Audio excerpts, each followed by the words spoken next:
Hello, everyone, and welcome to session 110 of Poker Roll. Somebody's having a conversation with his or a TV in the background. No, I'm on push to talk. Oh, okay. It's fine. I was mildly distracted. I apologize. But yes, hello everybody. I hope everybody's doing well today. Wow, we're getting up there. I honestly need to make more thumbnails at this point. I have run out after today's part. But yeah, we've gone a long way. We're in Seaspray. We're doing things. I'm going to do an intro.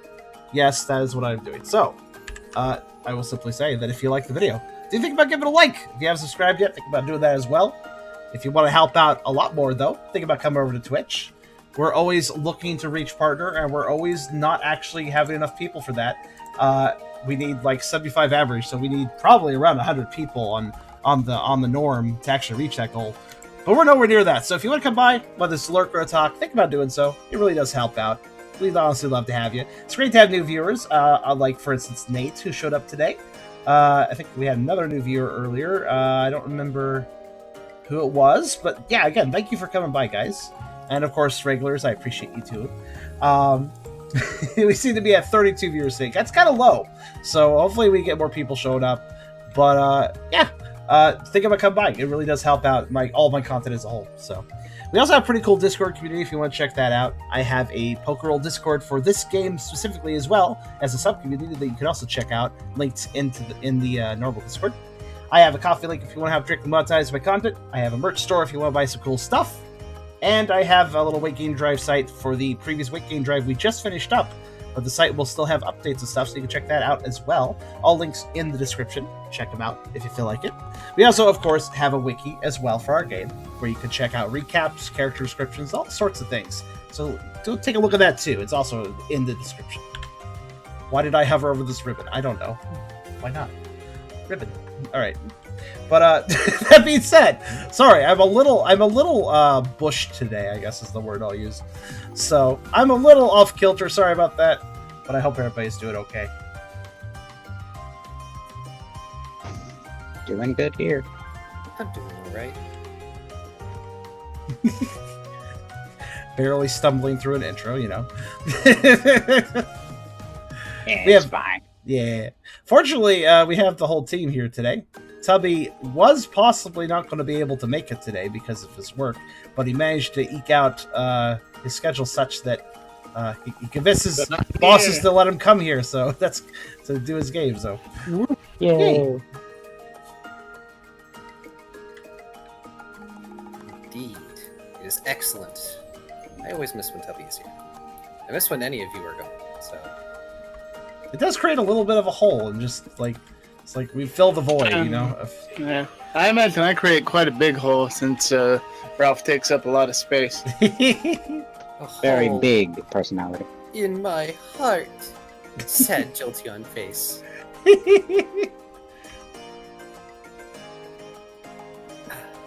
But I should probably recap, and I will Yes. try to be quick about it. And I'll share some art. I think maybe I do believe there's some art. there is some art. So, last time, everyone woke up at base and got prepared for a trip to Seaspray. Ralph, eager to train his psychic power, tries to touch his toes using telekinesis. Brooke collects everyone who would be joining them for the trip.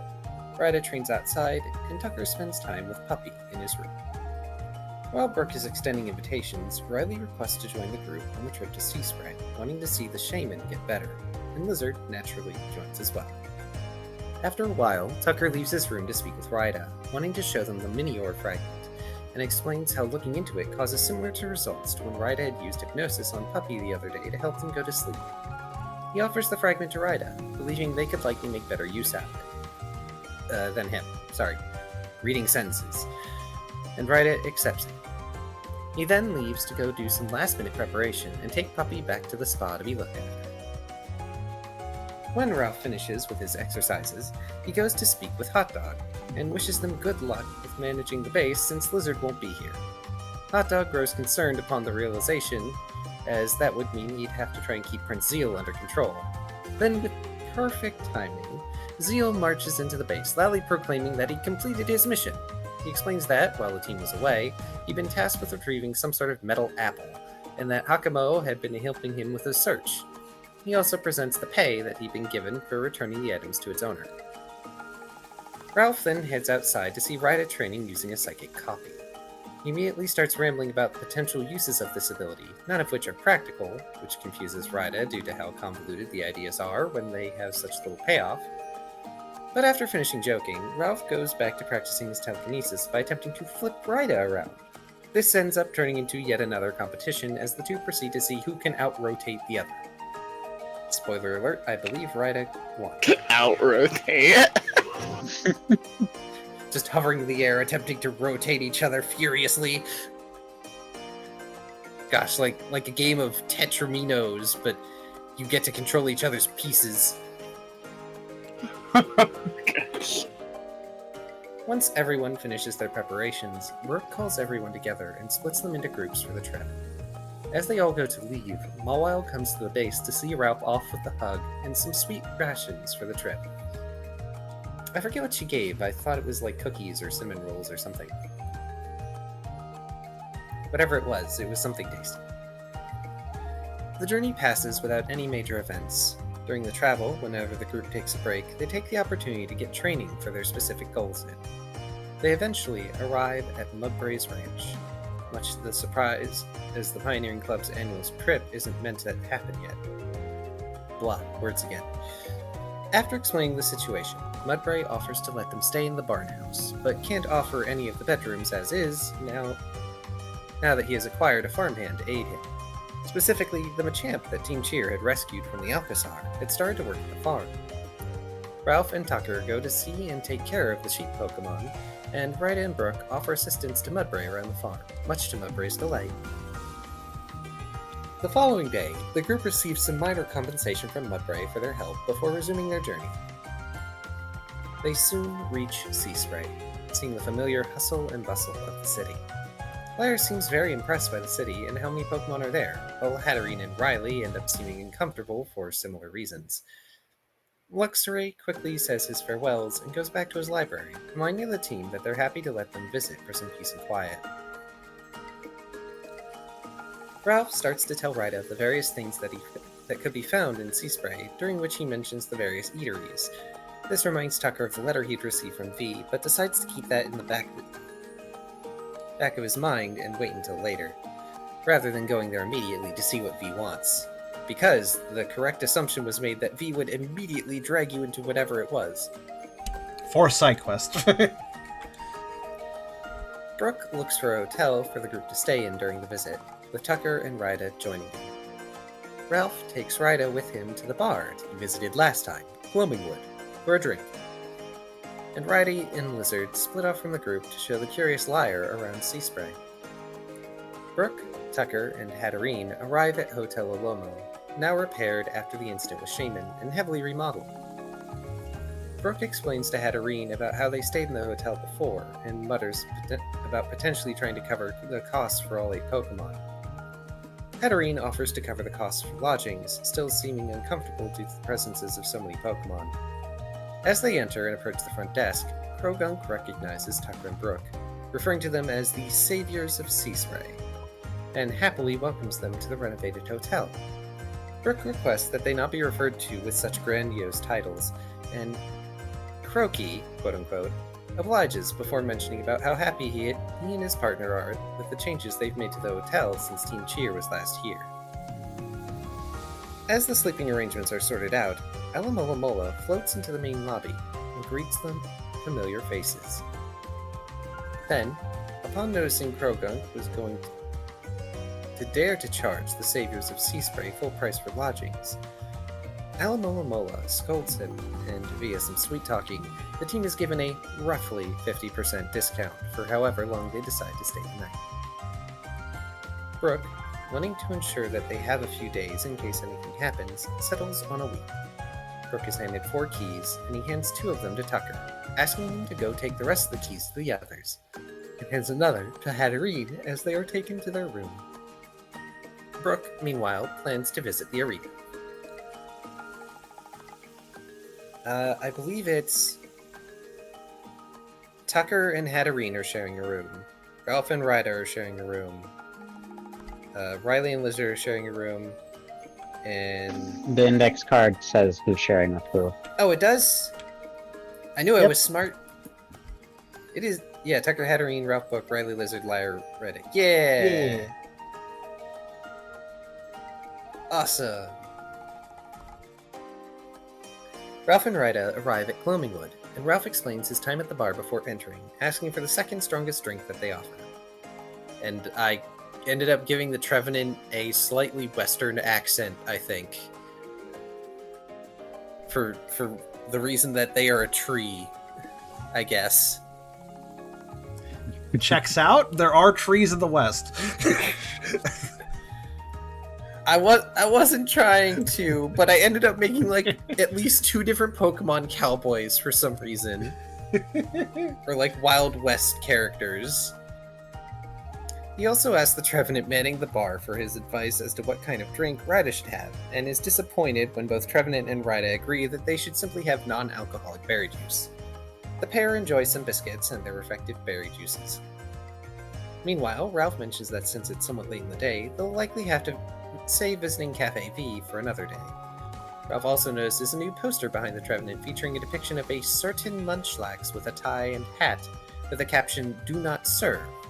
But, luckily, the Trevenant doesn't recognize him that he's evolved. As I recall, I believe the Trevenant rolled no successes. Or like, only 1. The Trevenant also warns the two of a group of ruffians that has recently started going around Seaspray during the day, causing trouble. Then, Ralph, in his hubris, asks for a copy of the poster behind the Trevenant. This causes Ryda to notice the poster as well, and bluntly state that the poster was definitely Ralph before he evolved. The Trevenant, realizing the poster doesn't serve much use anymore, simply gives Ralph the poster on the wall, and asks that he doesn't repeat what he did last time. Trevenant fails insight check. Ryda, wait a minute. Trevenant, you were supposed to let me fail. Trevenant, I don't give a shit. I'm a ghost. My hubris isn't that much. I mean, how come you think you're so big? But the two then leave the bar, Ralph taking Ryda to the lamppost that he'd tried to woo.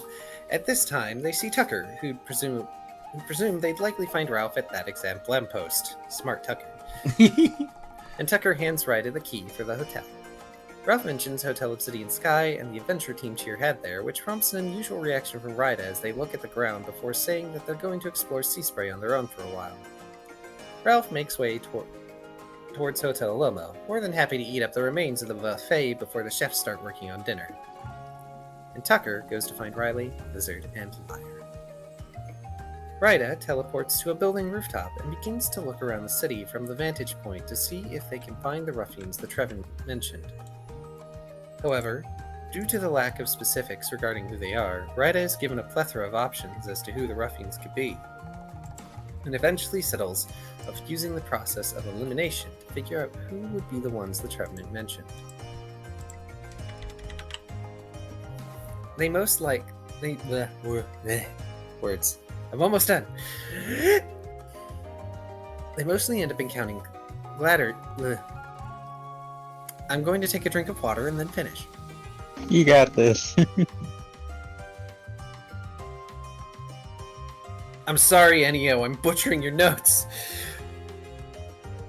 Alright. They mostly end up encountering gladiators with less than pleasant attitudes, but eventually comes across a strangely colored Wooper and a Crawdon with peculiar attires that are harassing Salamence. The Wooper mentions them having debts to their organization that haven't been paid. Ryda jumps down behind them and states that they have the Salamence's payment, which gets both of their attentions. Ryda then presents the Minior fragment, hoping to hypnotize them, but fails. However, the Wooper seems content to take the fragment as payment, which gives Ryda the idea to hand it over and attempt to try sensing the fragment's location later to track them at a later time. Then, as they hand the fragment to Crawdon, they are suddenly contacted by... They are not suddenly contacted by Crawdon, they are suddenly contacted by Eternatus. This is an egregious error! Wait, hold on. Is that in the document? Yes. They hand the fragment to Krontot. They are suddenly contacted by Crawdon. And I won't fault Enio for this. I'm just saying this is an egregious error because it's funny. Since they're standing right Because there and having a conversation, I guess they were contacted by Crawdon. They were.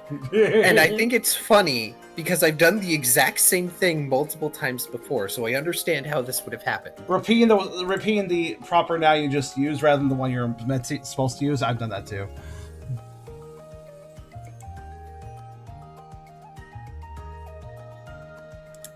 Yes, they were contacted by Eternatus, and is granted the ability to track those that Ryda considers as unjust, which they then promptly use instead. Oh, right, you were in contact with the Crawdon, not the other one. The Whooper, not noticing this, bids Ryda farewell as they climb atop the Crawdont, and is then carried away by a Klawitzer that silently descended from above. Ryda checks if the Salamence is okay, and after they thank them, the Shaken Dragon walks to a spot where they can spread their wings and flies away. Ryda then heads to Hotel Alomo, following the directions that have been given by Ralph.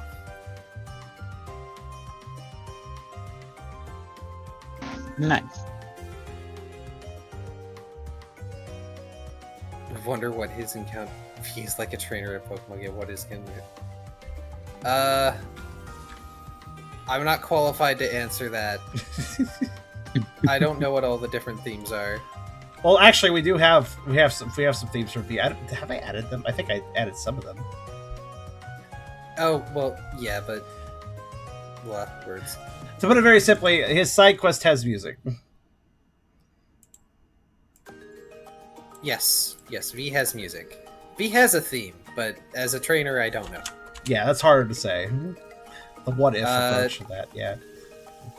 Unfortunately, in spite of being an Eevee, they would definitely not have Cassiopeia's theme from Scarlet and Violet. It's too good for V.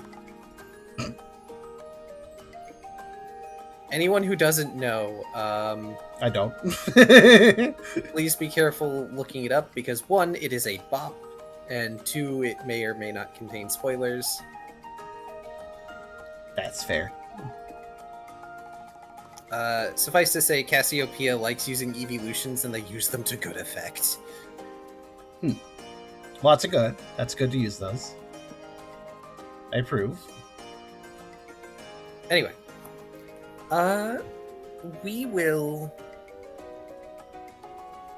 We can pick up with Tucker. Okay. I believe Tucker was making rounds of keys. That was the task Brooke set him to. He gave keys to Ryden and Ralph. Did he? What else did he get? He was still going to give keys. That's right. That's why they're placed like that. He was going to find the other trio for their keys. Wait, well, not Liar. I think Hatterene has her key. Brooke has his key. Obviously, Ryda has their key. Yeah, Ryda has their key. So, I think that that just leaves getting one to Riley and Lizard. So he's going to try to find them. However, they're not as obvious to find as Ralph is. The key dog. Oh, the key dog. The key dog. Oh yeah. I remember that.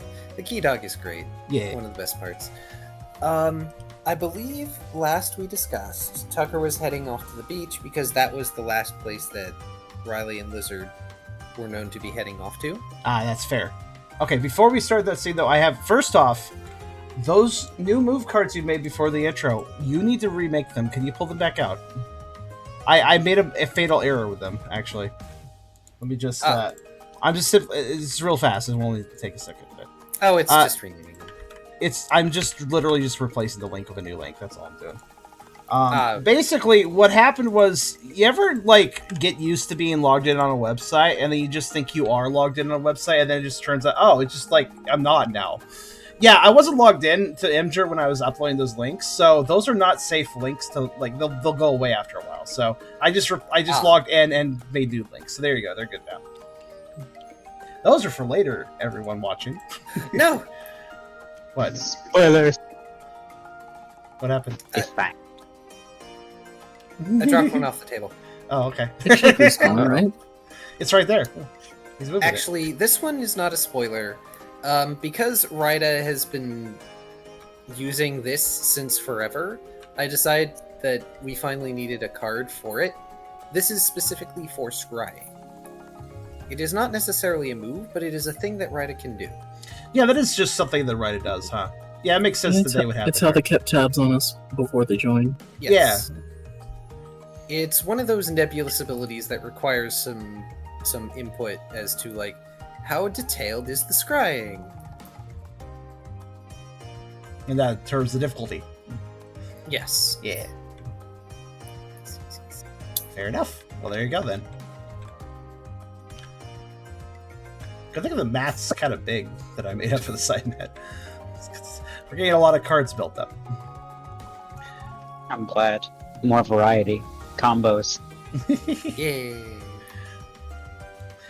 The other thing I wanted to discuss before continuing was, because somebody's going to comment if I don't mention it, the bags above the dungeon tiles. Which, by the way, I also need to bring up anyways because I don't actually know what you placed specifically here. But these are Hydras, and I would like to know more about them. Well, Yeah. those are dungeon tiles I made for my Pokerol campaign, and you guys seem interested in them, so I shared them here. Yeah. They're a lot simpler, but more variety and actually fit together nicely. So why are there 4 bags, though, rather than just 1? What's up with that? So essentially, there's 3 sizes for the map size. So there's based on 1 tile wide, 2, 3, and 5. That's just how many pixels I made them wide. And then the 4th bag is for tiles that have multiple sizes in them. So like it's a conversion from 1 to 3 or 1 to 5, etc., etc. Huh. Okay. They're also different colors. So So like that's that size, and then if I pull out a 3, it's okay. I thought they were going to be like different tile sizes, actually. Like I see they're the they're same just tile size. thicker, essentially. Thicker rooms. That Yeah. would be How thick you want them hallways. I see. Yeah, essentially.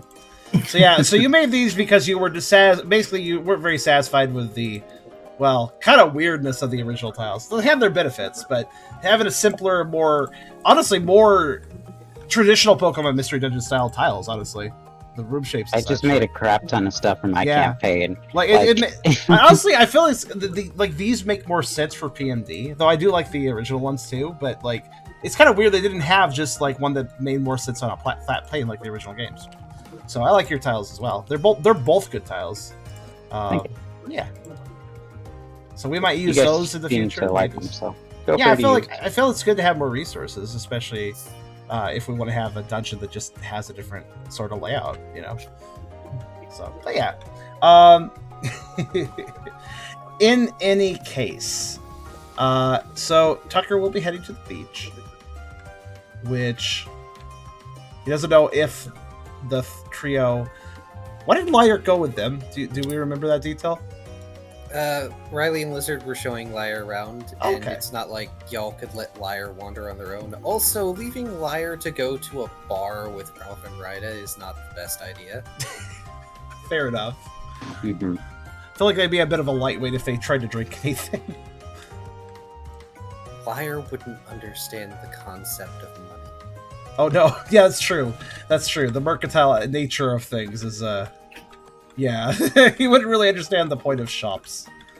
Innocent Bean proceeds to consume $100 worth of stuff, looks adorable afterward, and like, what is? It's like, wow, that was really nice, and the stuff was just available for me to eat. It's very nice. Oh no, but yeah. So Tucker heads over to. I guess he would probably be heading towards the beach that they were at last time. I think that's where he was heading specifically, or no, that's where he suggested Hatterene could go if they wanted some peace and quiet. But that's where he's probably going to head to because he knows that beach. So that's the beach where the cave or where the train happened. Ah, yeah. Yeah. Last Pokemon uncorrupted by capitalism. Brook must protect them. Keep them away from Confragius. Then the opposite of that. Gold?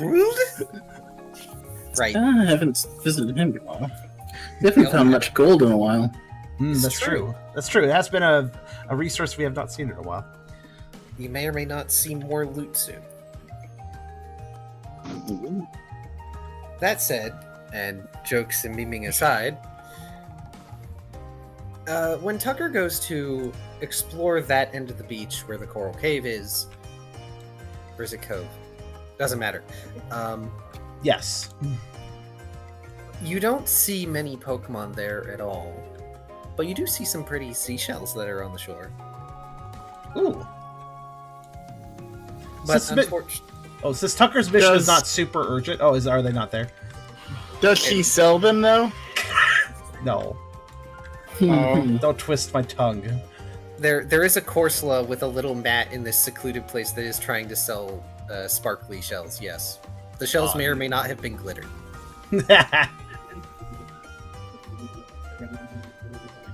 But the gang isn't there at the time? Correct. Lizard, Riley, and Liar are not there. As much as it might be a nice place to spend the day quietly, they do not appear to have opted for this beach.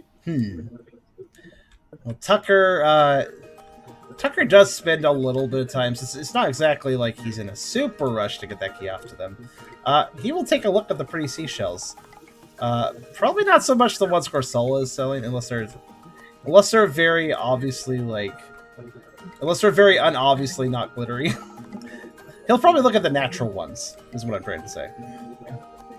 Unfortunately, all the ones that Corsola has have been glittered, including a singular conch shell that has been glittered inside and out somehow. Tucker's eternal thoughts is like, I don't need that in my fur, I'll never get it out. Darn. of course. The conch is magic.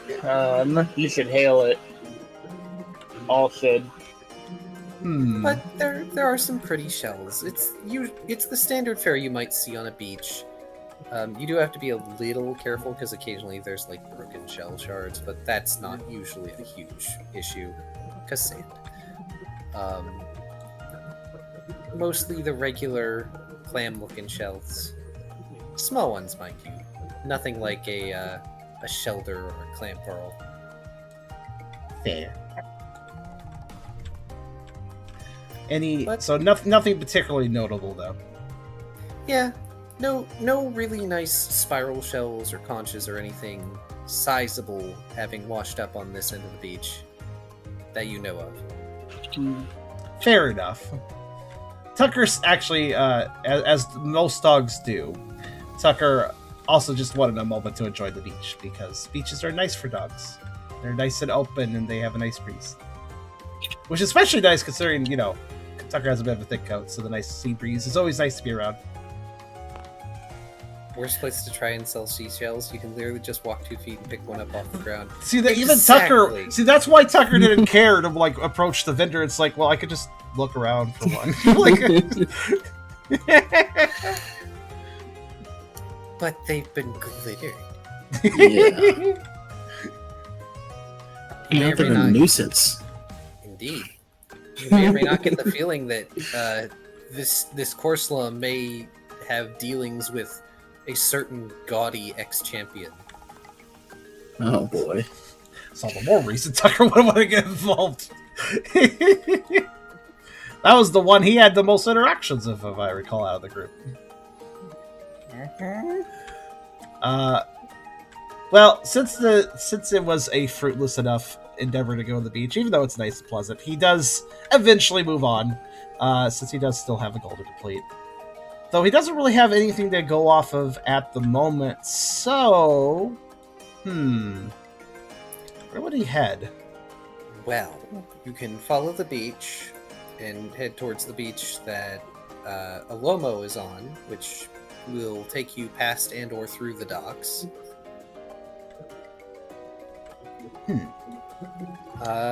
If it's quiet places, you could always check the library. It is worth noting that Tucker still has a scrap of Riley's cloak, so if he needs to re-pick up his scent, he can easily do that, remember it.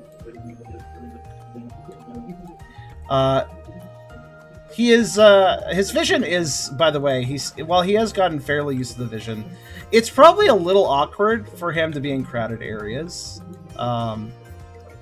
I'm gonna guess he's probably gonna bump into a lot of people. So he will opt for the docks for now, since that's probably gonna be slightly less busy than like main streets. Yes, but also still busy. I mean, yeah, just Um, less density at least though. If somebody doesn't walk off a pier, it should be fine. Though you are noticing at this point, since it has been a fair while by now. I say a fair while, even though it's been maybe a week. That your eyes aren't as strained when dealing with daylight. Ah, so the effect is lessened a little bit. It is starting to fade. Good. Less headaches. Hopefully less headaches as time goes on. I say, knowing full well what's coming. He thought the beach would be a pretty logical place to find the trio, so not seeing them there, he's going to really get his nose working now to try to see if he can figure out where they might be. At this point, he's probably familiar with both Riley and Lizard's scent, so he could probably detect either of them if he tried. Correct. Go ahead and give me an insight survival alert. Okay.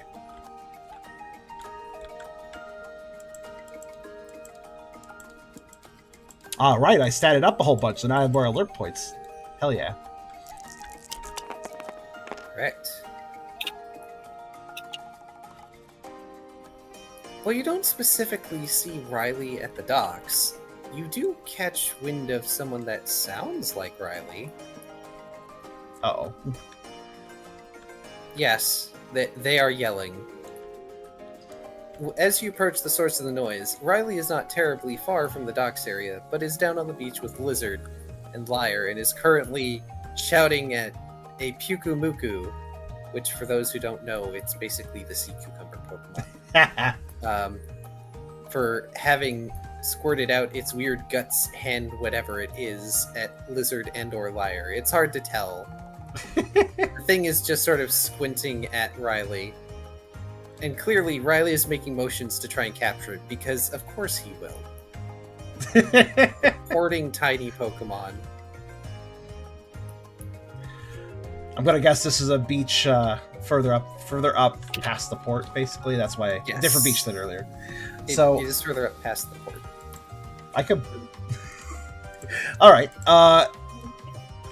As Well, an aside, there is yeah. a large ship in port at the moment. Oh, It appears to be a travel vessel. so it doesn't seem loaded with goods. It has goods on it, but it looks like it's mostly meant for Pokemon travel. Okay. That is intriguing. Tucker does make note of that because I think that's the first time I've seen a passenger vessel.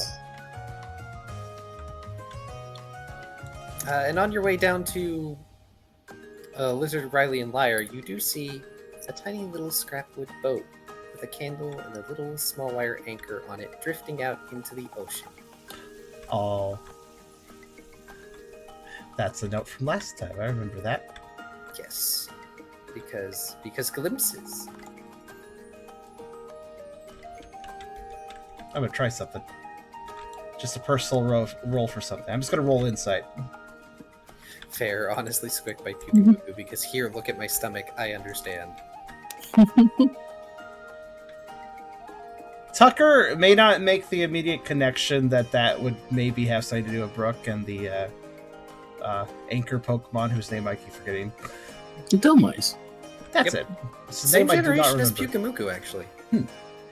I don't think Tucker will make that direct relation, but he will note the candle and will kind of realize that that's probably, that's a normal enough recognition, respect of the dead sort of vote. So he recognizes that's something reverent and does give it a moment of thought and respect. But then he heads down to just trotting over to the gang as they yell at this sea cucumber.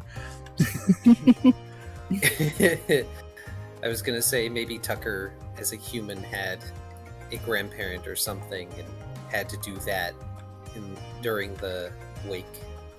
I think so, honestly. I feel like that is I a think it would tradition be that would be appropriate A for his- vigil. Vigil, sorry. Mhm.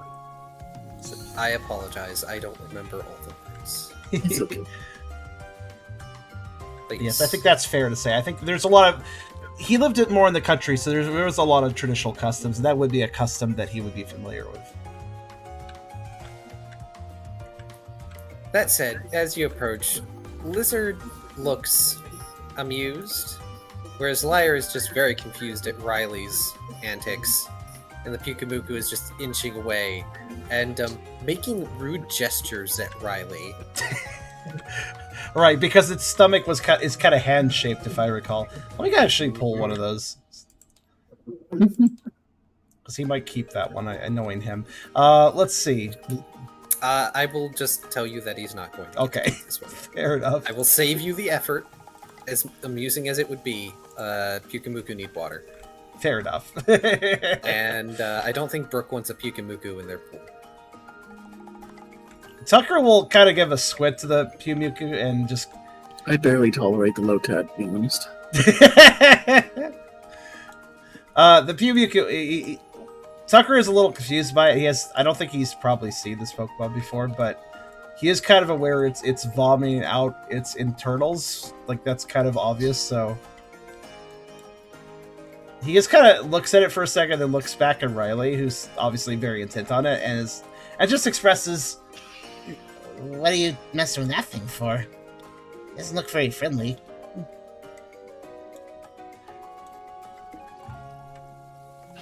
And yes, that is his greeting, by the way. just criticism. I'm gonna avoid doing Riley voice right now, but Riley is briefly distracted by Tucker and turns to greet Tucker, briefly surprised and confused as to why Poochie is here. And the Pyukumuku hops into the water, makes another rude gesture, and I guess swims away. It's hard to see. From Swims away backwards while flipping off. That is also what I pictured. Just sinking slowly into the water.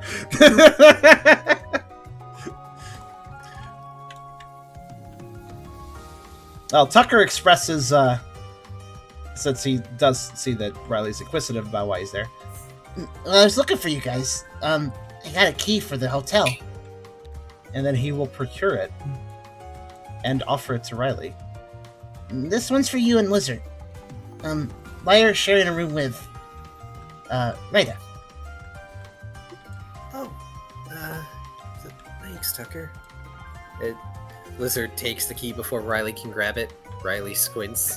Lizard just gives the most innocent smile they can.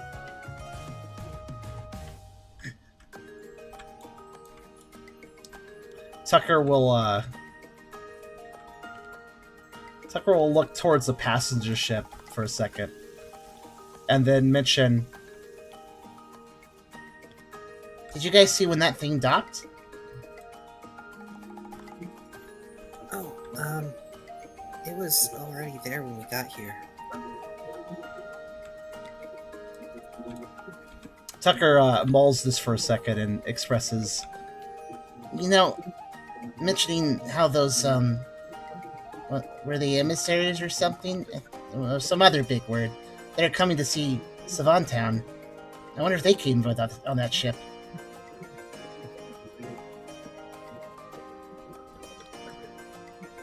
Oh, maybe. But if they arrived, we have no idea what they look like. Tucker nods, seemingly in a bit of thought. I will just externally express that he is basically kind of just contemplating the idea of the other continents and other places beyond this continent, which he never really gave serious thought, but seeing that passenger ship may have opened up his mind to the idea of travel a bit.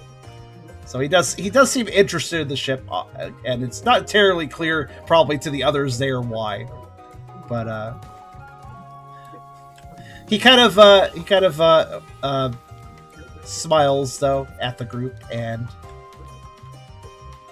says, Well, that's about it. I'll let you guys get back to whatever you're doing, I guess. Lyre sees the concerned look on Tucker, comes over, and leans down and gives very gentle head bump to Puppy. Tucker kind of does a giggle and does a nuzzle back to the deer's chest. Thanks, Liar.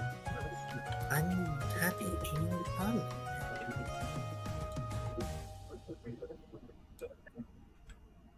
Tucker smiles politely, not, of course, understanding. Understood one word. Said happy. Happy. Oh. Sorry, you spoke quieter than usual, One Voice Liar there. I didn't actually catch that. I'm sorry, it's hard not to. Liar is Okay. actually soft spoken. That's fair. I mean, it fits with his character, so. Tucker actually does perk up to that word, though, because his ears are better than mine. And he smiles a little bit more. Oh, happy. Yeah. I'm pretty happy. I hope you're happy. Liar nods. They sort of lean their head around, gesturing to the whole place with a big smile on. Tucker kind of looks back. It's quite a place. Oh, my throat. Maybe I need water. It's quite a place. Just be careful, because, I don't know, sometimes trouble can show up. It's a busy place. It's got all sorts of cool stuff, but, well, hopefully nothing bad happens this visit. Tucker kind of just ominously says, thinking of because the last time wasn't so ideal. Liar tilts their head in confusion. Lizard laughs nervously. There's a musical chime. Just like a faint music. Dun, dun, dun. Y'all looking around. Where'd that music come from? Well, I think it'll be okay, Tucker. After all, Liar's got Riley and me here. And, well, the rest of us too. It probably won't be so bad as last time. Tucker is just haunted by the fact that everywhere we go, something bad happens. Kind of picking up on it. But it's what you do! You're problem solvers! Tucker nods to Lizard and expresses, Oh, I'm not worried about Liar. He is with you guys, and you guys are pretty strong these days, so I don't think there's any reason to worry. these days. Yeah. Well, there's development needed for everyone. Yeah, they're just funny. Tucker speaks his mind. Tucker being unintentionally savage. To be fair, the worst thing that's happened so far is Liar nearly got hit by a volleyball. And then the person who spiked the volleyball got spiked back by Riley, and I don't think they're going to be getting up anytime soon. Tucker contemplates this for a moment, knowing what a volleyball is and knowing that it's mostly full of air and that it knocking somebody else out must require quite a bit of force. Yeah, you guys are strong enough now. Riley folds their arms and nods, saying something to the effect of "that guy had it coming."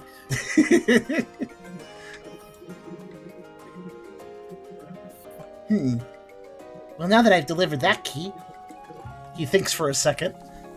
1 second, by the way.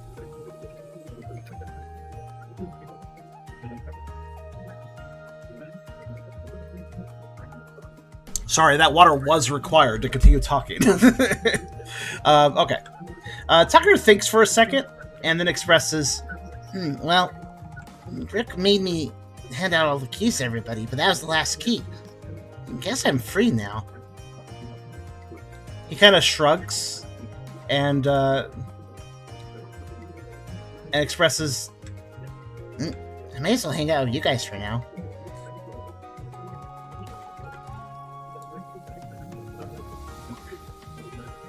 I'm free now. I'm free! Doggo task complete. Doggo does not have to follow order anymore because order done. Well, we're not doing much of anything today, so why not? I think the next thing we were going to do was look at the arena. Of course, we weren't going to stay long. You know, 'cause Liar turns their head to look at their name having been spoken and also seems confused by this. Tucker nods and does seem kind of intrigued by the idea. Oh yeah. Well, I didn't get to spend as much time as the arena as you guys did, given that I was away for a bit that one time. He doesn't dwell on that too much before it gets awkward, and adds to that. Yeah, I'd like to see how things are going over there. Yeah, I know what you mean. Still mad I missed the end of that match. Anyway, sure, we can probably pack up now. Violet, blah blah blah blah blah blah. Lizard hefts their bag over their shoulder and begins packing up a beach blanket that they had.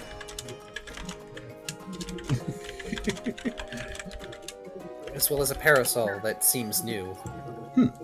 That may or may not have been acquired with money. Realization that I don't really know how rich these two are right now. How much money they've made in the time we've been doing other things. According to the card, Lizard has like 200 money. Oh yeah, And that was for a while That number back. has probably only grown in the absence of other things. Lizard also still has gold. That's also worth noting. Yes. Yes. They have multiple things. Their inventory is nebulous right now. They have a plot point's worth of money. Right. I know Ralph went to the hotel to do buffet. Was there anything Ralph wanted to do today after buffet? Why was Ralph hanging out with Hatterene and Model Wise? I don't remember this. Because they're in the hotel. Oh, yeah, right. they're both in there. That's fair. Seems like Ralph is. Assuming poor Tubby is not drawn away by something. Yeah.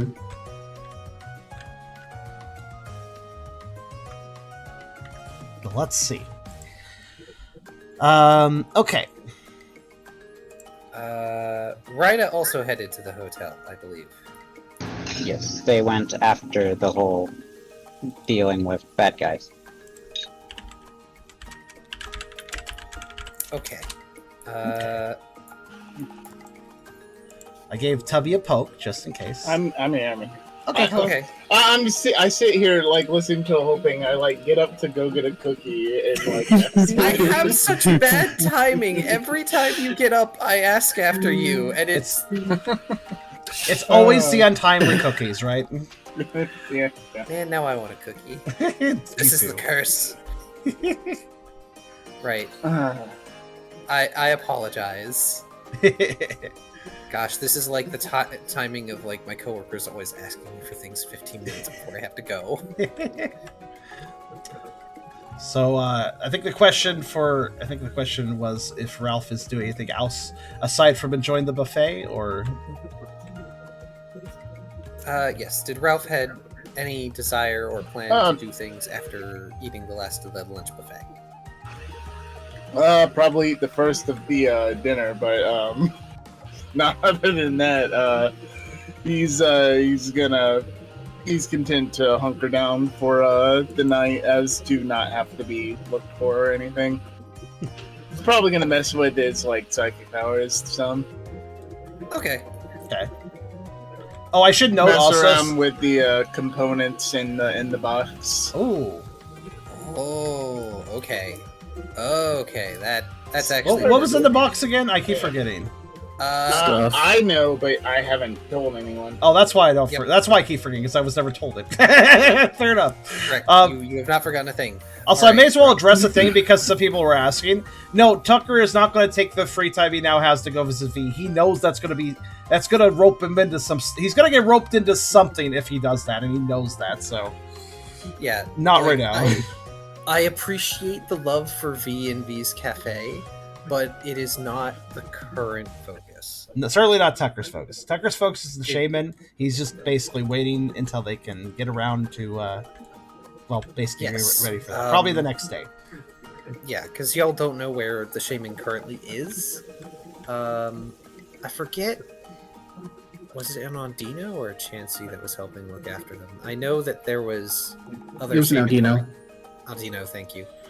And some other shaman were hanging out with them too, right? Yes, as Yeah. well as other shaman that are looking after them, but you guys don't know the exact location yet.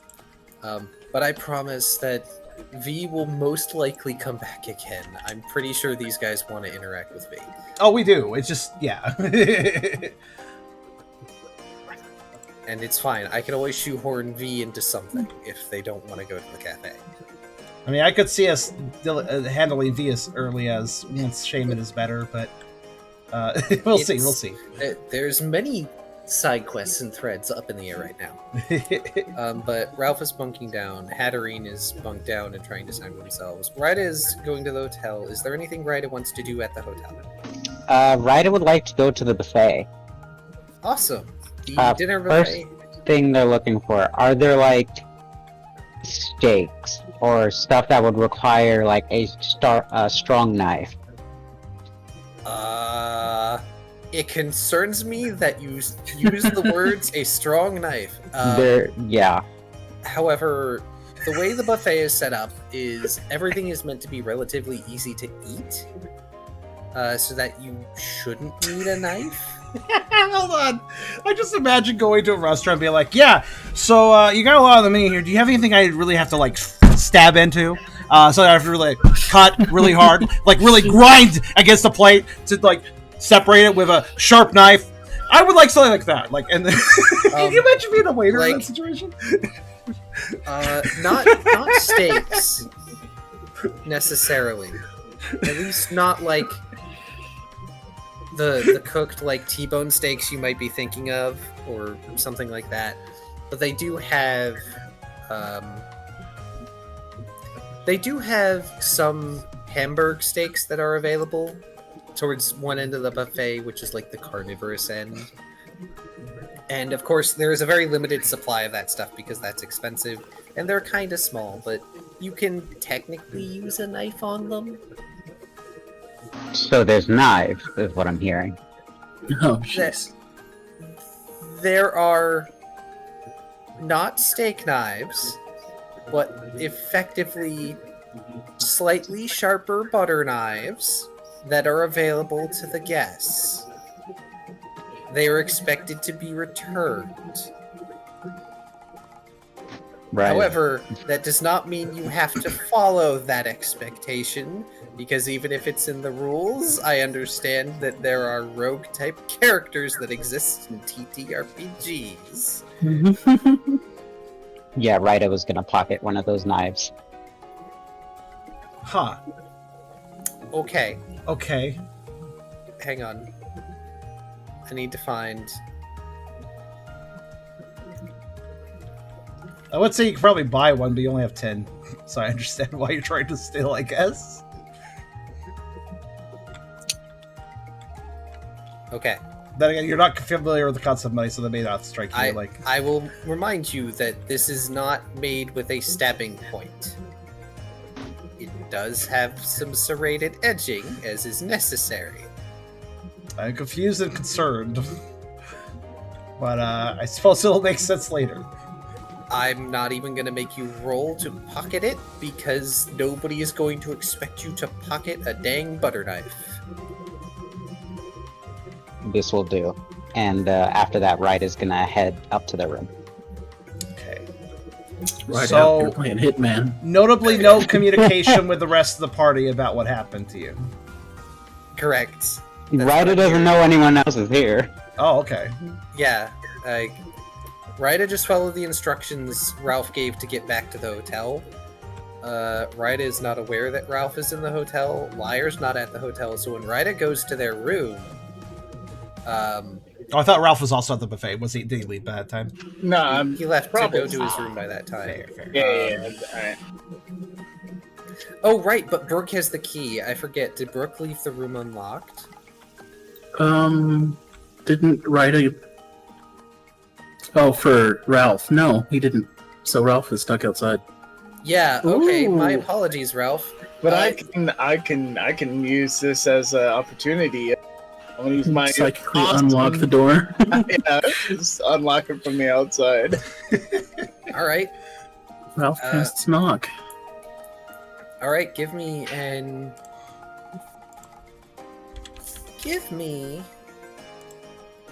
because I know what you're going to try and do with the metal box. I forgot to ask you for a roll for that. I will in a minute if you manage to succeed. Give me an insight contest channel.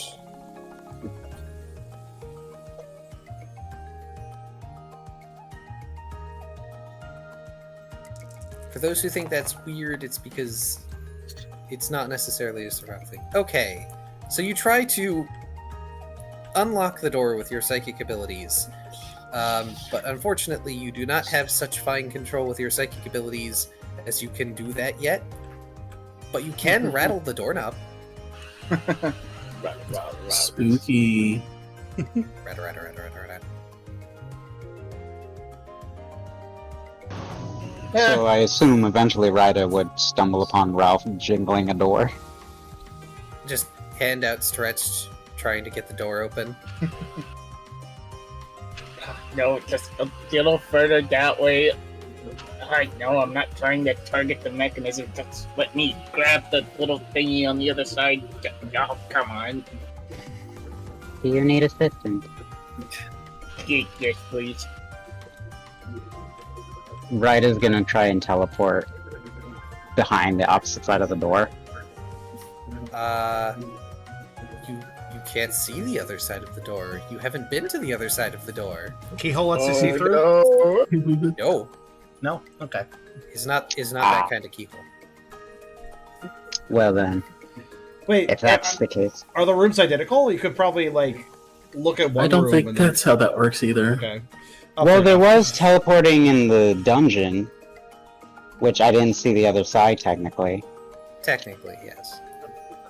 But if I recall correctly, you did have something to help you. I don't believe so. Actually, it's a good question though. If you have like multiple identical hotel rooms, you've been in one, you totally know the layout of it, and then you like want to teleport to another one that has the exact same layout, would that work? Or since you physically didn't see that particular copy and arrangement, is that not going to be feasible? That's an interesting question. Can someone remind me about this teleport instance that I don't remember well? So the problem with that is with many similar areas and trying to teleport to the correct one, you have to be very specific, otherwise you're going to teleport to the wrong one. True, I do see the logic there. That you just scramble into the wrong one that way. Yeah. Like, yeah, you'll end up where you're teleport to imagining. the wrong but- room, make someone scream. but which wrong? Yeah, like just randomly in somebody else's room. You know, I Well- have a solution to this. Ryder does have a key, just not to that room. I mean, Yeah, my alternate thing was, okay, if I can't do that, then Ryder's gonna be like, you can just come into my room while you wait for Brooke. I half assumed you were going to try and unlock the door with your psychic powers. Nah, that's too much effort. Don't feel like it. That's fair. That is fair. Also, we don't know what kind of locking mechanism it uses, so... True, we don't really It know. was more trying to target the little thingy. You know, on the inside of the room, there's just a little knob, Right, Um, a yeah. little switch. Sounds really. Yeah. That sounds trickier though. To telekinesis the other side of something rather than staying on your So side. I will say there is a latch on the other side, but Ralph would not know this because these are new doors. And Right. the previous doors, if Oh. I recall correctly, had like the chain latches. Yeah, you can't visualize these because you they- don't know what it looks like yet. Yeah, these are different ones, and also, by using the key on the door, the lock itself is like a tumbler lock. Yeah. I feel like you need to see the tumbler taken apart to even know how to mess with the tumbler with psychic powers. I feel like Ralph and Ryder are smart enough if they saw the mechanism that they Yeah. could just do it. But seeing the mechanism is kind of difficult when it's already installed. You have to take it apart. Ryder could probably, but they're not going to. That's It would take time, regardless. if you want to try to teleport, you may. Because I don't remember this instance where you couldn't see anything and you tried to teleport. I feel like there was something that you could latch onto to do the teleport, but I don't remember. Stradivari did have an interesting suggestion. Huck your orb into a window, look into the room, teleport. I mean, you could try scrying into the room. Or scrying. Yeah. You could, because it's really nearby. Also, I don't know about throwing the orb though, because I don't know how fragile is that thing. The orb is not fragile. Okay. Yeah, I mean, Well, you've used it a it was bunch a of weapon, people, so I guess that should answer my question. Also, I'm going to shoot down right away, trying to use the orb as a teleport point by chucking it places. Because to scry, Rida needs the orb. Oh yeah, fair. mhm. it's not a camera drone. Not yet, it's not. Mhm. But yeah, I'm just gonna not risk the teleport. That's unnecessary risk for just, you could just wait in the room. I will say it wouldn't necessarily risk you, it's just like it would fail. Worst case. It would risk their pride. I guess I'll just wait with you. Very well then. Ryder will unlock their door and just let Ralph in. Waddle on in. I have a See question. Huh? Oh, sorry, go on. I gotta say the buffet here is pretty great. Don't you agree? I really got it pretty great. They do have quite a spread. You say taking a complimentary butter packet from your room for when you order room service, bringing out the butter knife to test it. That's entire jest, by the way. I will not take control of a character like that. Just menacingly uses butter knife.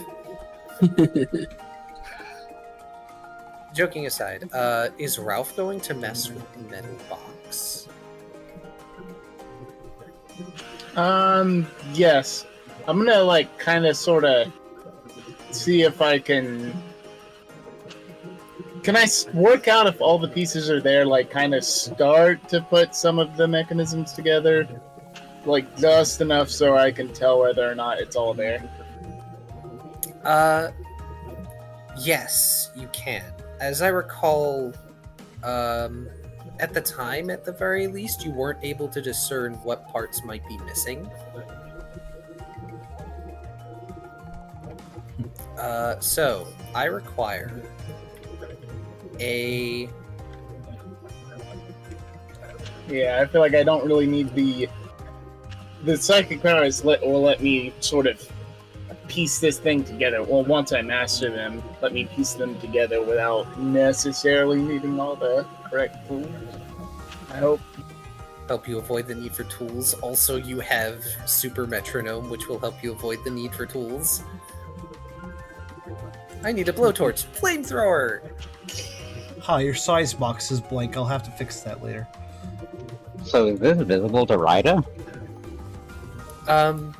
I would assume that it is visible unless Ralph is otherwise trying to keep his activities secretive. No, he's just not going to build it up enough such that anyone else could recognize it. Not that Ryda could, because I don't think Ryda was a human.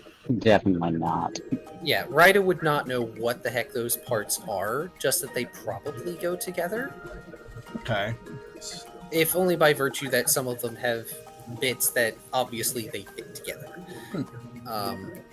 Ralph, I require a smart logic perform check, please. I got a question for Ryda, by the way. Yes. They act any different after that whole mafioso meeting?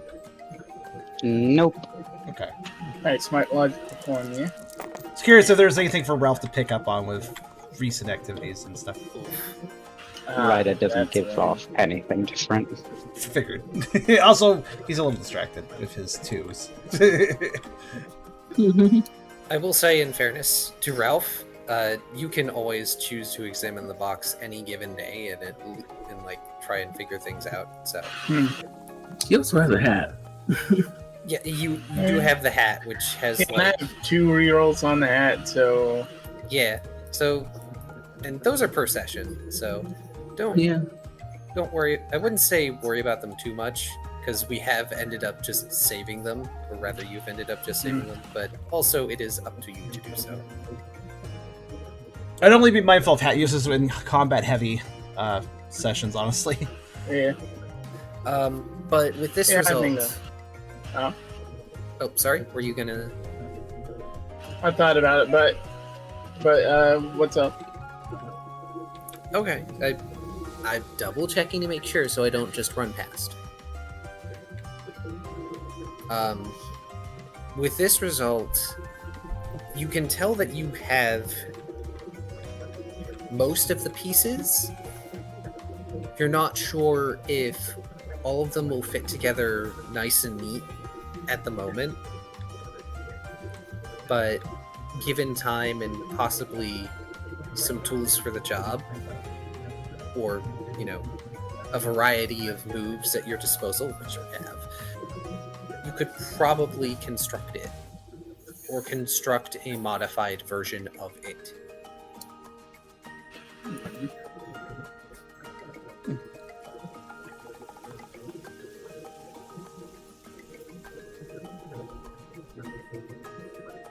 No, we will put it away for now.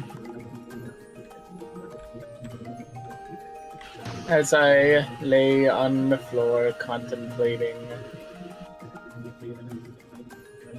Ryda stands over looking down at you. What is the box? What's a box filled with little thingies? See?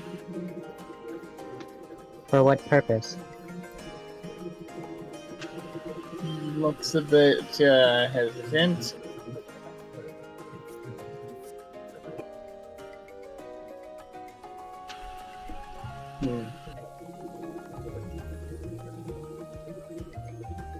I suppose. Feel like kind of looking.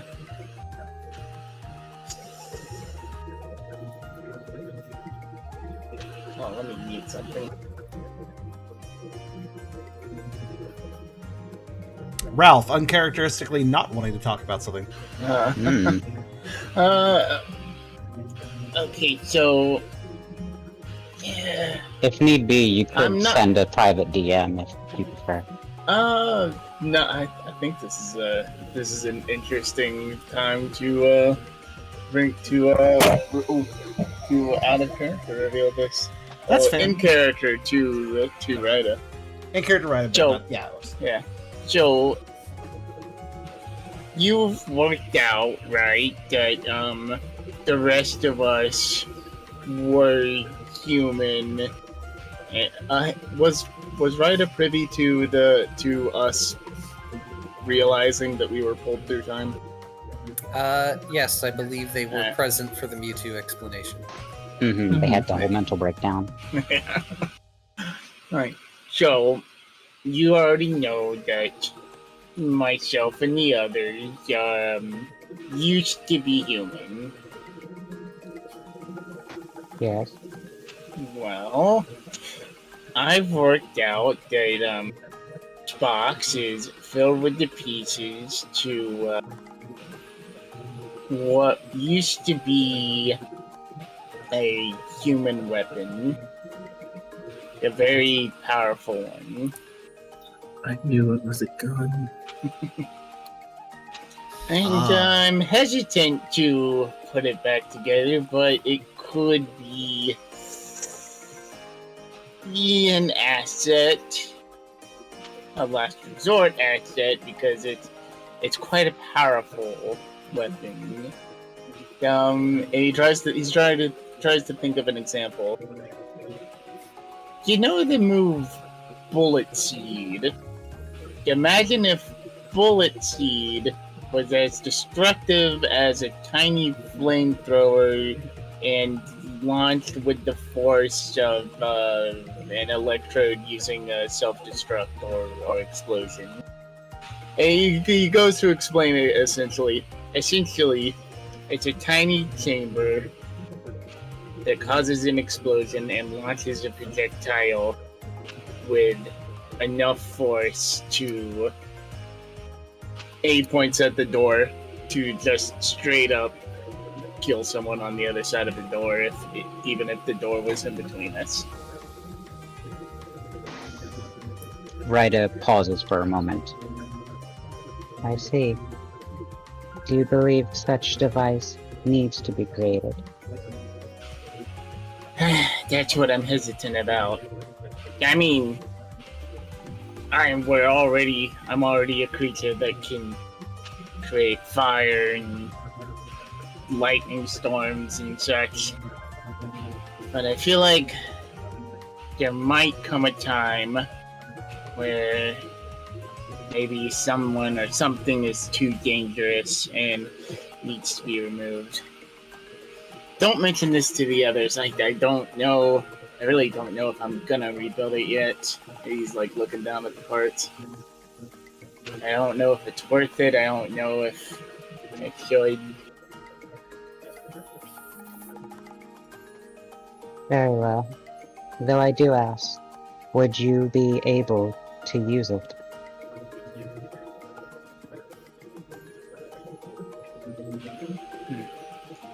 He's silent for several moments. To be honest, when I first got here, I don't know. I mean, since I've got here, I've watched other Pokemon die. Of course, it's kind of different. I've only been a Pokemon for, a little while.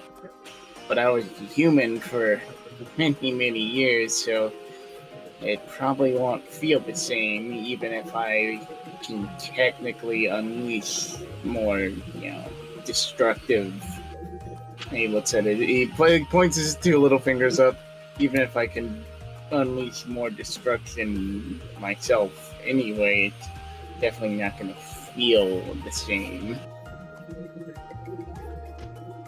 Sometimes it is necessary to put down a greater evil. Yeah, in any case, I'm not quite good enough to piece these together at the moment with no tools or good psychic powers. When I get a better grasp, maybe I can put these things together. I can see it being rather useful. Granted, a moment arises when it should be used. Yeah, he nods and he's gonna lay that down.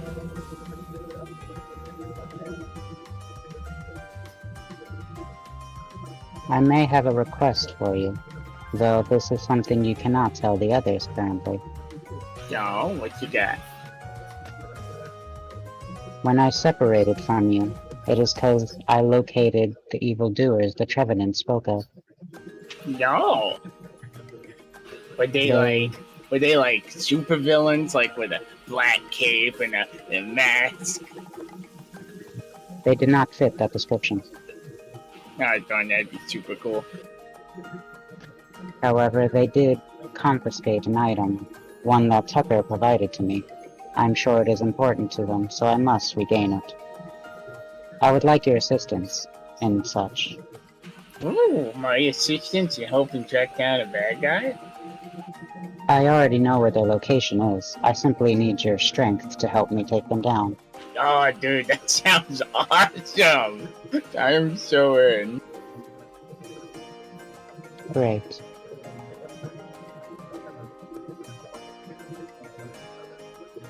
So Ryda has just enlisted Ralph to help bust a mafia. Got it. I knew Together Ralph they would be fight down. crime. I mean, obviously he would be, right? I get to be a superhero. Also, I feel like it's maybe worth addressing, given the sheer amount of confusion in the chat. Just to specify this, the metal box that gun was in, that was given to Ralph when I think we were in the plains, right?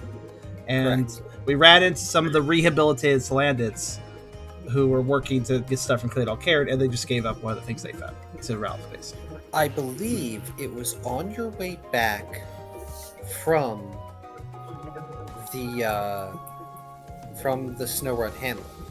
Ah, that's right. Because I believe it was north of the Pyro of Pride's Rock, in like the field. Mhm. And you ran into them, and they were like, "Oh, it was either that or somewhere around the that traversal zone, effectively." But you guys rolled a 6, and I believe there was a joke about the Slandits. Like, fine, you encounter the Slandits now. 6 was always the Landits. It's true. But you encounter them and like, hey, we found this. I can't open like 2 of the compartments, but the one I can open has some rations in them if you want. We're just gonna head home because, you know, that's where we were headed anyway. Can't believe I They were remembered lost, that. yeah. And we pointed them back in the right direction.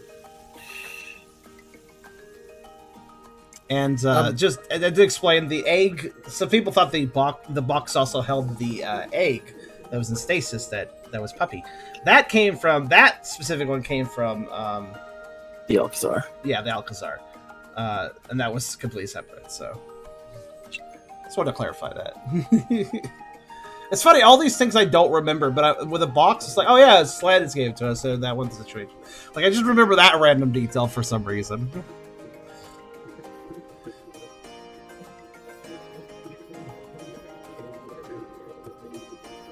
Also, I'm gonna guess that Ralph will spend some time trying to come up with, like, a cool outfit to go bust up the Mafia with, or something. Well, no, I don't think he has time to do that, but he is going to be contemplating a name. He's gonna come up with something, right? Yeah, a superhero name. While Yeah, Ralph is off doing that, Wright is Yeah. going to start scrying on them to get some info. Oh, excellent. Okay. Please give me a scry roll. And I do want to get to Brook soon, because I know Kairio has to go at... Oh, yeah. We had exactly 1 26, hour. wow. Yeah. Holy Yeah. crap. I'm Yeah, sorry. I'm sorry about the late stream, guys. We did start a bit late. I feel like that's partially my fault. I'm sorry about that. Oh, not. So... Scry? luckily- More like cry. Yeah, so the way Scry works with the mark in particular is it works off the same sort of general limitations for those who read this card, which may or may not be a little difficult. I know Alt there's a lot of is, text. Alt is useful to read things. Yes, Alt and scrolling in. So, within 1 mile, Ryda can know their general direction. Beyond 1 mile, they can only know general direction using the mark. General location within 1, and exact location within 100 feet. Ryda is within 1 mile and trying to use Scry. So, normally that would help, but the Scry utterly fails because you're not used to having to interweave these 2 things. And I'm just going to go ahead and say that because Dragon, your psychic abilities kind of don't mix well with it at the moment. We're going to explain this failure by reasons, effectively. Fair enough. Unfortunate. I have is unfortunate. I have a question. Which of the Pokemon were marked again? The Crawdon. So I just realized that they were marked unawarely, right? So they don't know Correct. about that. Mhm. So, but that affects -1 accuracy and evasion rolls. So I feel like in this whole time, the Wooper's just getting mad at them for like, why you keep dropping that? Why are you tripping? What are you doing? Like, what is wrong with you? Dude? You're just. So Well, that would be just tell. funny. That would be funny if it was true. That would be a different mark entirely. Yeah, but it's -1 accuracy and evasion rolls versus the one who marked them specifically. Yeah. So it's only against Oh. Ryden. Oh, it's against It's not a Ryda. bad luck Ah, channel. okay. Mhm. Oh, I actually didn't notice that until just now. I thought that was a penalty against the person getting marked. No, it's a penalty No, against no. Oh, okay. It's actually a penalty. So in other words, right now Ryda is like, oops, I dropped the butter knife. I'm trying to No. still like, oops, let's fix No, that. no. Oh. I feel like you're willfully misinterpreting this. No, I'm not. I'm just very dumb today. Marked Marked targets targets receive -1 accuracy and evasion Oh, rolls to the versus the one that one who marked marked them. Only them. Only the Correct. person who marked them. In other words, it yeah. makes Yeah, it only harder again. to avoid and to hit Ah, Rida. no, I seriously mean it when I say that I've been kind of out of it. It's okay. Um, Not a dumb, And- just a puppo. Yeah, it's a puppo thing. so you do try to scry Rida. It doesn't work out particularly well, but you can still sense their general direction. And you can tell from the hotel that they're a fair distance off into the city. I'm not going to give a compass direction. I'm just going to tell you that you know what direction it is. Because I can't give a good compass direction because we don't have a map of Seaspring. Fair enough. City maps are hard to make, and I will not ask anyone to make a city map. So, generally speaking, it's a fair distance away from the shore, is a good way to put it. Okay. Your orb gives you a generic arrow and points in a direction. Quest marker found.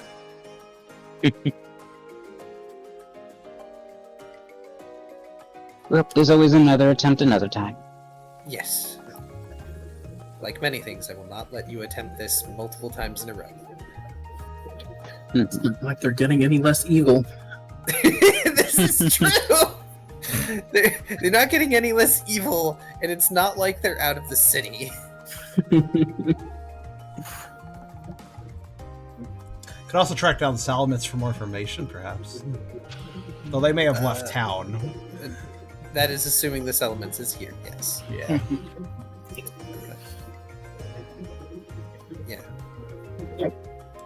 Unfortunately, if the scrying had not done a zero, unfortunately, if the scrying had not ended up with 0 successes, a general location could have been shown. But that said,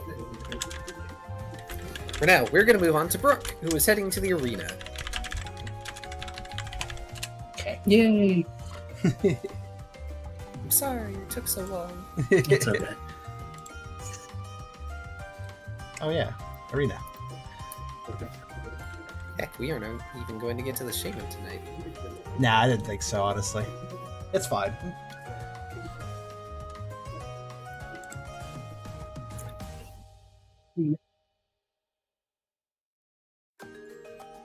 I better pull up a notepad so I don't lose anything. Okay. Since I've drank my entire bottle of water, I'm going to go use the bathroom. I'll take this opportunity to get water myself. This is a good plan. People get water in straits.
I guess in the meantime, as I'm actually pretty hydrated because I took that break earlier.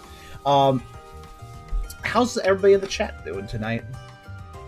We had a pretty. I'm noticing this week we had the Monday stream. Actually, had really good attendance on Monday, and then yesterday Tuesday stream really good attendance again. But it was kind of quiet. Not a lot of people. Like most people were lurking yesterday, which is fine. The viewership was still good. But it seemed pretty quiet. I feel like everybody was kind of checking out a little bit, which is fair. I mean, some some weeks, man. I've been kind of feeling that myself. Tonight, though, I don't think we've pressed it past 32 viewers today.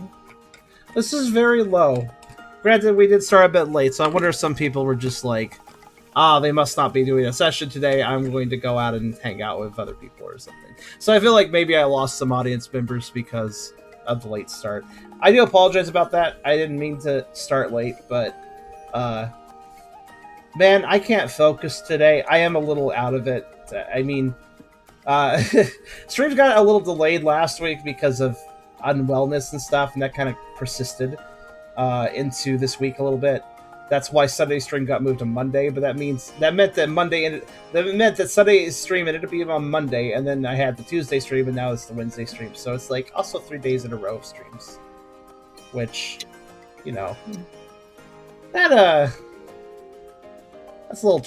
I really do honestly need my break days between streams generally.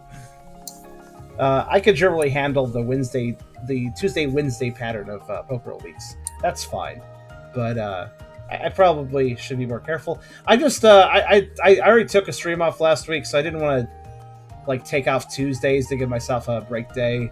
So I just kind of stuck with Tuesday. Honestly, yesterday though, I was really low on Steam yesterday for Tuesday's stream. I could feel how unenergetic I unfortunately was, and that does carry over to today. Though I tried my best to sleep well and stuff. It didn't work out super well for some reason. You ever have one of those days where you're like, okay, I know I'm low energy, so I'm going to make sure I do everything in my power to have energy tomorrow by resting well and stuff, and then it doesn't even seem to matter, and it doesn't even feel like you rested. Yeah. Yeah, it just feels like nothing you did mattered. Like, that's kind of how it is. Yeah, I'm back. Hello. I'm back too. Go on Steam. I mean, I have Steam, so there's a joke there somewhere. I just can't think of it. I give up. Also, I do have tomorrow to rest regardless. I should be fine. But, yeah. Sort of viewership sucks because I suck, basically. That's basically what I'm saying. In short. There's a crow outside my window. Oh, nevermore. Hello, Crow. It's being very loud.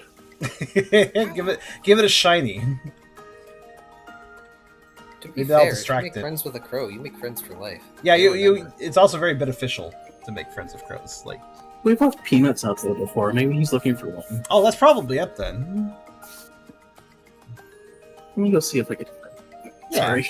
No, it's fine. Crow moment is fine.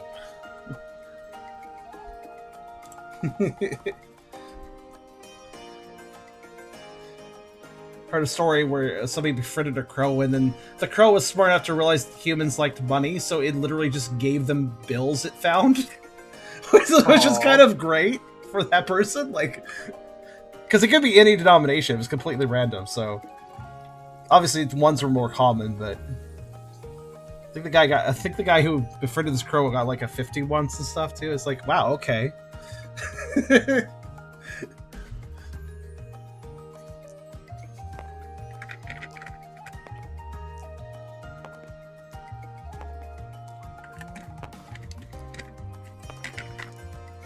The best birds are not pet birds.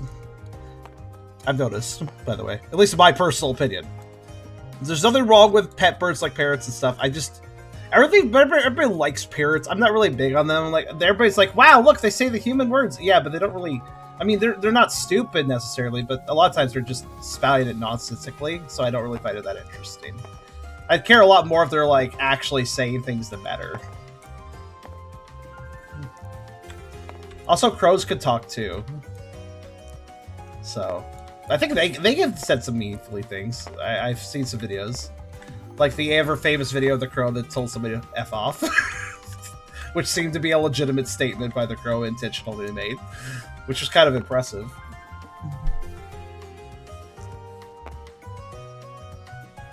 Oh my gosh, you ever see I believe it's on one of the boardwalks at this place I go to. It's like a miniature Busch Gardens where there's animals and a theme park. Oh, neat. It was on one of the boardwalks that have like a bunch of like large bird enclosures, and there's a little Alright, I'm sign. back. There's a little Hello. sign Welcome back. next to one of the species of bird that repeat stuff, and it says, "We apologize if these birds swear. Like these birds in particular learn how to swear. like don't where we apologize if the birds swear in front of your kids, basically." Were you able to get some peanuts out there, Kyrie? Yeah, Cool. they Was flew that- off as soon as I approached, but I'll Oh, they'll be. keep an eye out. They're in the area. They will Yeah. generally stay around and watch what you're doing. So they'll probably know you drop peanuts.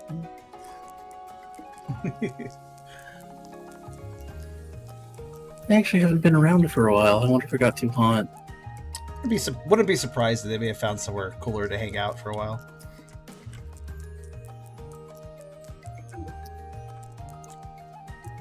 Okay, so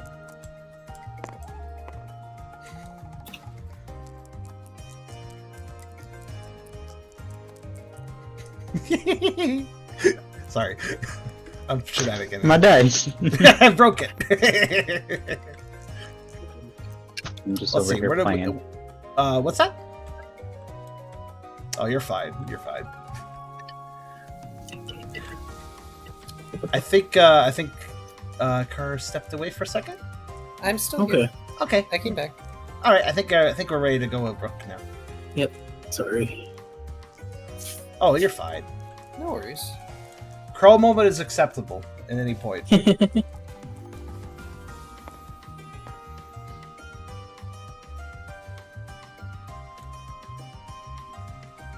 Crowman, yes. Crowman. Funnily enough that you say that, in the Pokemon fan game with the Mazda region, there is a Pokemon called Crowman, as in Crow Omen. That's ominous, but also cool. Be friends of an Absol, I think. Crow. That would actually be cool. A crow on an Absol's horn. We combine the ominousness vibes.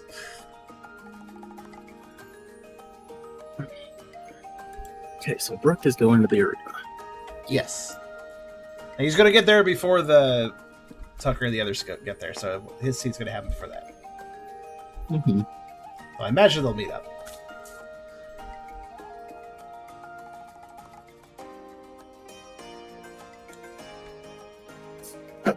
So, DM, what happens at the arena? Oh, I'm sorry. I assumed Brooke was writing a thing. Oh, Oh, no, not at the moment. I assumed that he was waiting for your prompts. That's what- I'm sorry. I'm a dumb. My apologies. You're the opposite Yes, I of am a a crowman. I was also distracted by Krogan, even if they may or may not spoke my name. That said, so you go to the arena, and one thing Brooke may or may not notice is that there's a lot more gladiators around, and it looks like they're kind of marked by like either a brooch or a bracer, or like something that has this icon on it that's effectively a logo for the arena. Okay. And you get to the front desk, and the Mian Xiao and Machamp, who run the arena, are kind of swamped with people at the moment, or Pokemon, I should say. But same difference in this one. So they don't even really notice as you approach.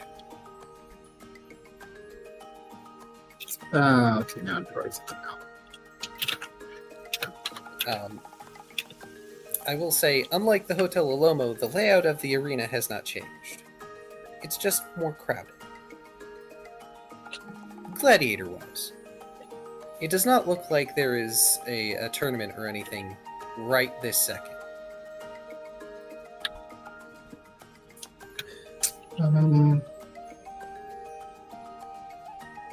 While I'm typing this, Brooke is gonna be looking around, just wondering if he'll recognize anybody in the immediate area other than those two.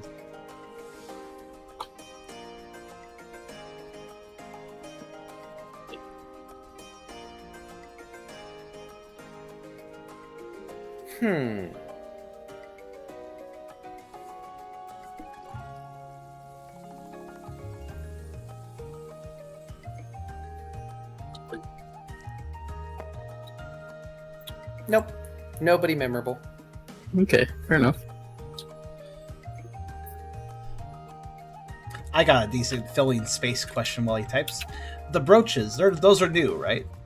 People didn't have yes. people didn't have that before, I don't think.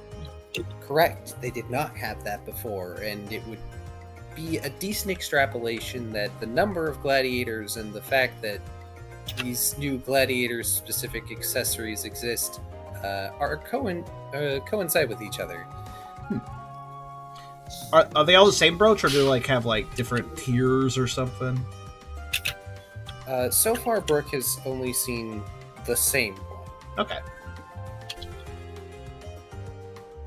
Sort of, it was used for sorting of some sort, perhaps for certain things.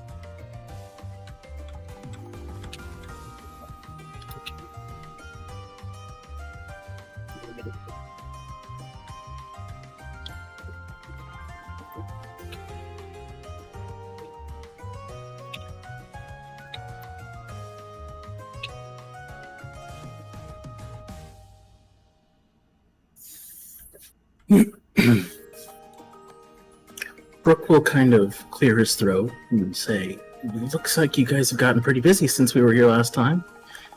Sorry to interrupt, but I got a question."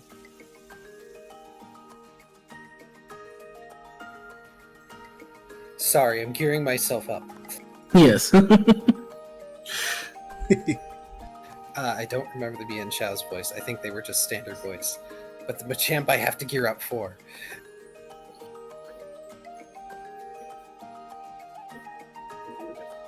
Sorry, somewhat, little dude. We are a bit busy today. In fact, we have been a bit busy for a while. The Bien Shao leaning away slightly because they forgot that that's how their friend talks. They blink a few times, stamp what is probably a registration paper, and slides it over to a marked gladiator. Oh, apologies if you can hear my microphone in the background. We've had an influx of new gladiators, as you may or may not see. You know what? I need a lunch break. Just pulls out a little sign and puts it on the desk that says, "Out to lunch, go away." Oh, he took it from Squirtle, dang. And just, it's one of those little triangle setups that just sits neatly on the registry desk, and Machamp scoots it over just a bit so it's between their two nameplates. Just like cups two of his forehands to his mouth and shouts, "Arena owner's going to lunch! Go get yourself some food!" And it echoes throughout the entry hall, causing multiple Pokemon to cover their ears. There's a not small amount of grumbling as the gladiators start to disperse.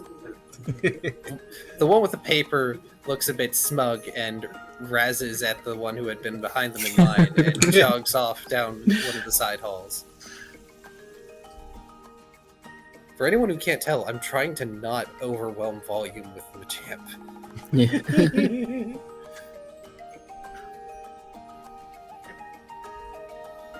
Okay, we've got 30 minutes. What do you want to ask? Brooke will grin and say, "Wow, talk about special treatment." Then he'll ask his question. Last time we were here, there was an incident, and I believe a bunch of what do you call them? Champions? No.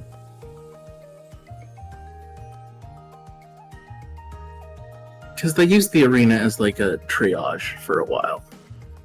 And he's basically going to ask if they know where the shaman went. Wait, it was used for triage? I completely forgot that. It was. Oh, yeah, it it was was. sort of a one-off note, but the arena is an open space, so... Made sense during the, act of terrorism that was used as triage. Yeah. And he will also mention that he is Brooke from Team Cheer, in case. Oh, wait, I remember you! You wanted to challenge Deadeye like a crazy man! Well, we did win the tournament. Technically, they still have that challenge.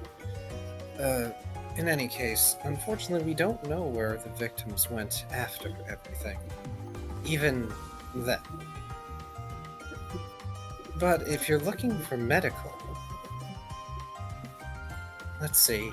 And the Mian Shao already has, like, this bento-style lunchbox on the desk, and they've already begun eating while you were talking to the Machamp. But they pull out this little, like, city guidebook out of nowhere and start flipping through it.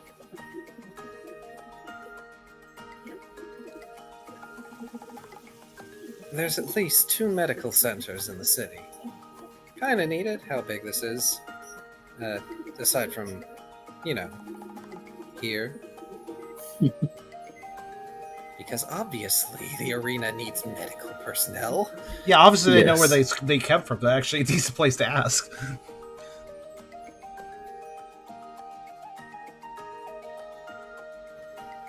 Here, I'll write down their addresses.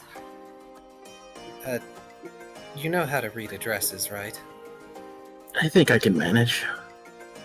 Good. Not everyone who comes in here can. Half of them can't read.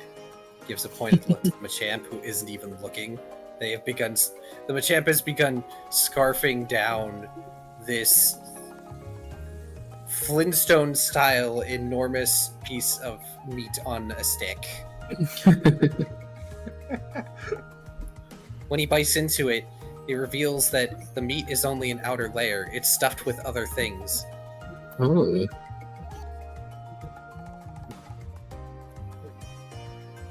But Mian Shao slides over a slip of paper that has the address of 2 medical centers in the city. They are nowhere near each other. Of course. Brooke rubs his head. Oh, well, this is probably going to take all day. That's trekking across the city for you. Unless you can find a fast mon to cart you around. Well, that's an Well- idea for a service. I have started Uber. Brooke will nod and say, "While I have you, what's with all the jewelry?" I don't think I'd call it jewelry. Those are gladiatorial accessories! We gotta figure out who's an official gladiator or not anymore. And after all the crap that flew around in the storm that happened before when you were here, we've needed a better way to identify gladiators at a glance. I see. My friend here had this interesting idea. And for once, even the top champion was on board with it.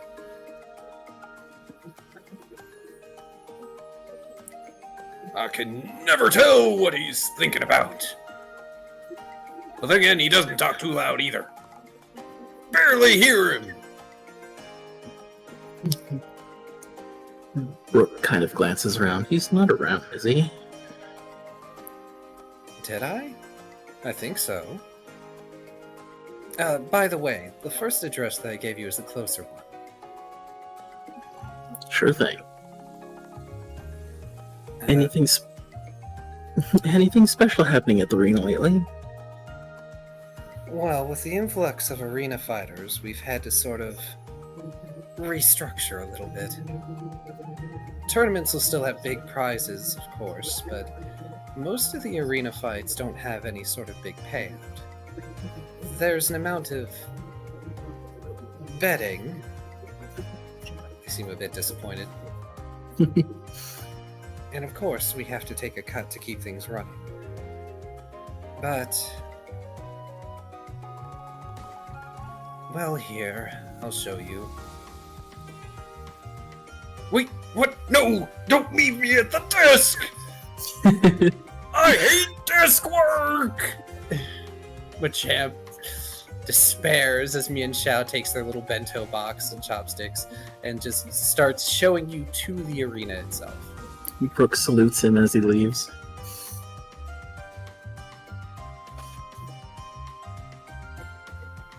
Insert Because- wail of despair. Machamp. Because Brooke also hates paperwork. Wait, if Machamp can't read, does that mean he can't write either, or does he have somehow the ability to still write things? Because I feel like the gladiatory entry would probably involve like writing down Pokemon names or something. So I just imagine Machamp just being like, "All right," and just scribbles randomly. It's like, "There you go." This is why he has stamps. Yeah, from the sounds of it, he just needs to stamp things. That's why the stamps are there. I see now. Machamp knows what documents are what and what to stamp with what. That doesn't mean he can read it. He knows what box to do the thing in. This color and that color over there. Any spelling errors are at the submitter's own risk. Yep. And it's not like he's not trying to learn to read. Yeah. He's not completely illiterate. It's just that he probably went into this not knowing how to read and just being the excitable musclehead announcer slash, gladiatorial leader person, and Mian Xiao has made him. Yeah, slash mascot for delicious meaty treats. You say like that's not actually true. Oh yeah, snip Sponsors into are a very much a thing. Pokeblock. You've heard of Pokeblock? Here's Poke Meat Block! Yeah, Pokeball. Oh god, that's even better. Jesting aside,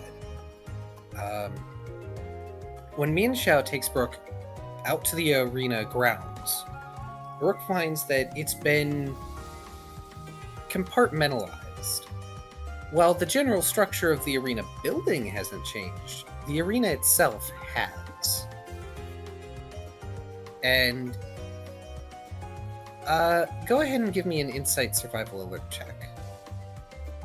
Just because some stuff isn't entirely obvious.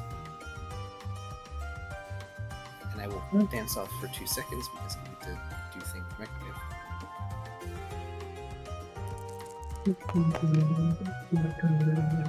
Oh, that was solid. That's a 5.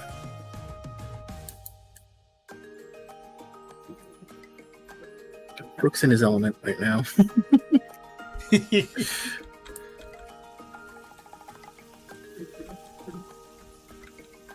That's weird. I don't think he's in the ocean right now.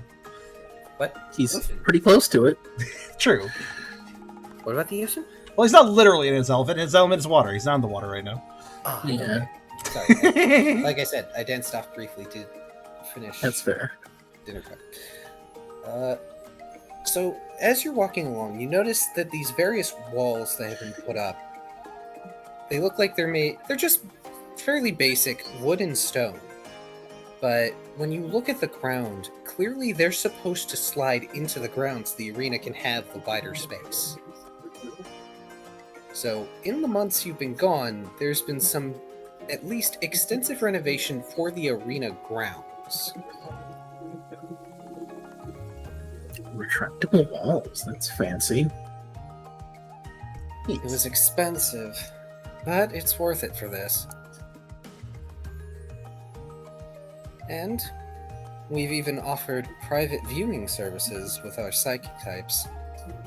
At least the ones that were willing to do it, anyway. They get paid better, and, well, It's not a cheap service to just view your own personal interest match, as it were. But as you can see, Mian Xiao holds their arms out as they turn to Brook fully. We've had to make some changes to the original design. This way, we can have multiple matches at once, and it means we can handle the many gladiators that we have now. These days, few gladiators stay here or have permanent lockers. Instead, we give them a marker and can send them on home. But it means if they leave their marker behind, or forget it, or lose it, that they have to register all over again. It's not good for the scoreboard. It's not. And it's good enough incentive for gladiators to keep good track of their wear. What happened to get the arena so popular? Honestly, probably Team Cheer. We did? Brooke seems surprised at this. To some extent. The arena's been slowly getting more popularity over time. It's good for Pokemon that want to let off steam. But after the events a few months back, not to mention the knockout tournament that we had, popularity's been on the rise. Though at least a few of the recent gladiators are just doing it for funsies. They wave a bit dismissively. At least a third, if not half, of the Pokemon you saw in the lobby today, those arrived not a few days ago on that passenger ship. You may have seen it at the dock. I believe Brooke probably did, yes. Ah, I see. So they're from out of town?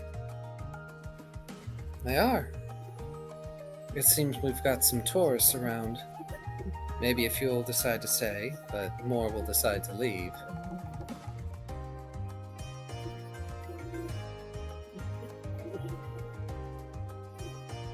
Brooke ponders on this for a moment.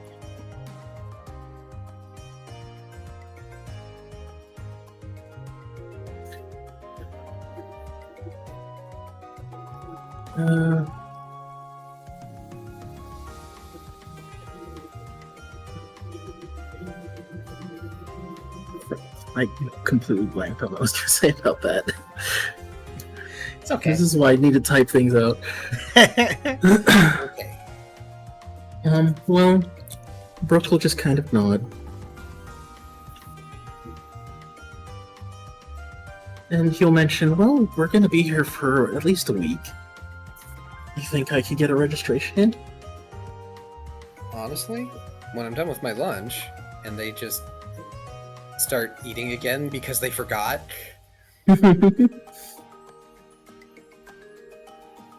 I'll be happy to just speed your registration along. Frankly, it's been such a difficult time getting all the old gladiators marked up.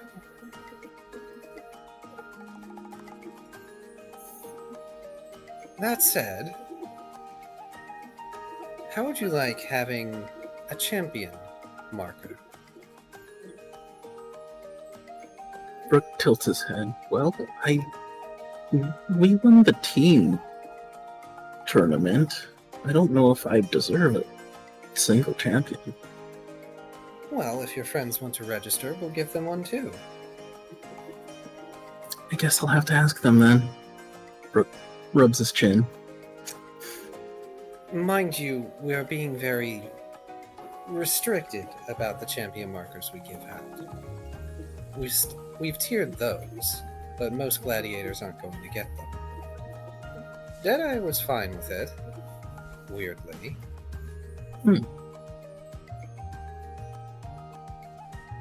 Brooke smiles. Oh, sorry. Brooke smiles. He's like, all right, I guess I can take it then. Alright, well, let me finish eating and I'll get to the paperwork. Before Machamp dies at the desk, metaphorically. It's gone that long. Honestly, it's not much different from how pioneers do it.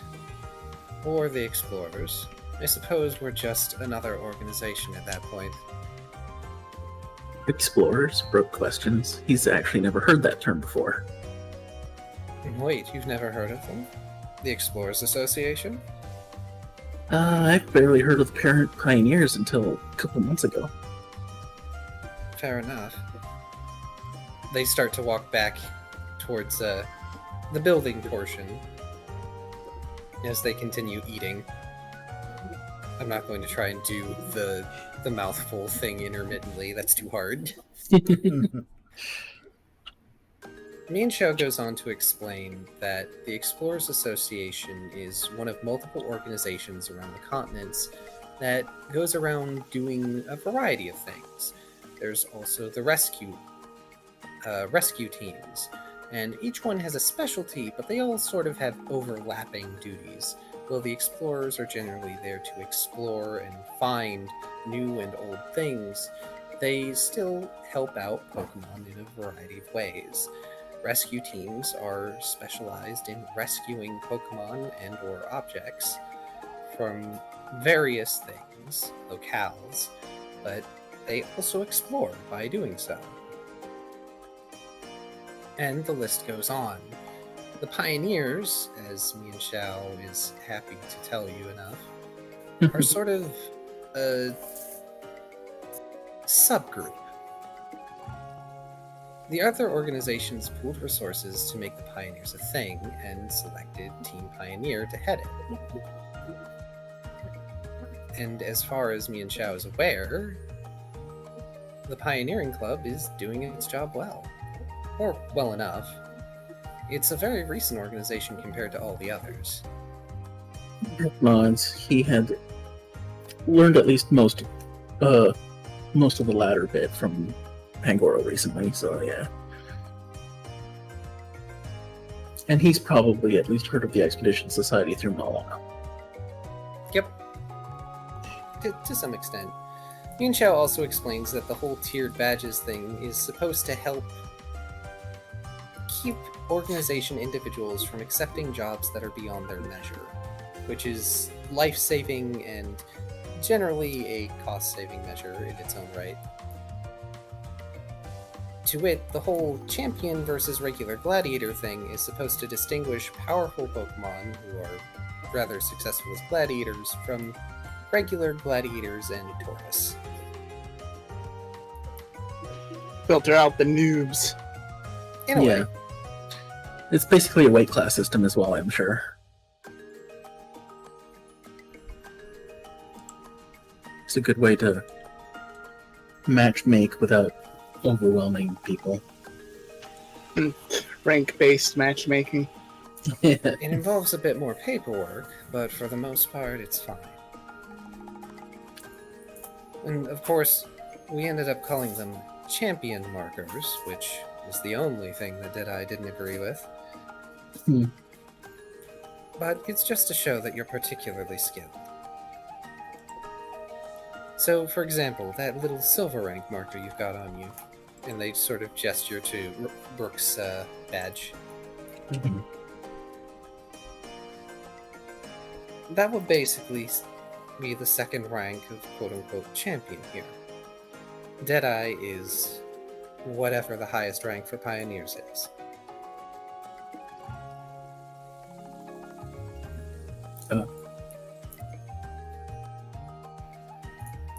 I'm sure we have that information somewhere. It's the chart under the big badge. It will be diamond rank. But I don't Nice. know that Brooke would know that. I don't Also- think Brooks ever asked yet. Yeah, like, even Mian Xiao doesn't know that. They have rudimentary knowledge. They just know that silver is not the lowest. Mm-hmm.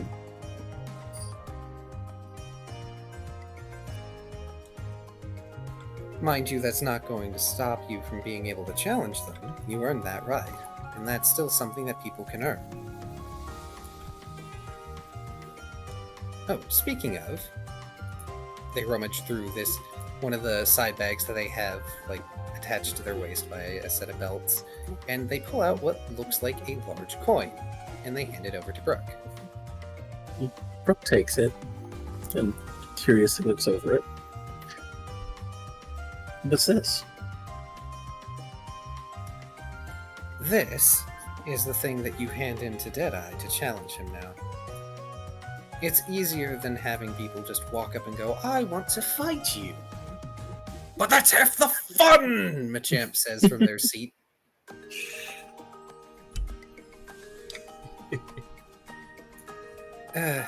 Yes, but it's messy. But it's more paperwork, and people can just make off with it. That's why it's made from non-valuable materials and painted to look nice. It feels like some sort of nice, smooth stone. But it's painted over to look like gold.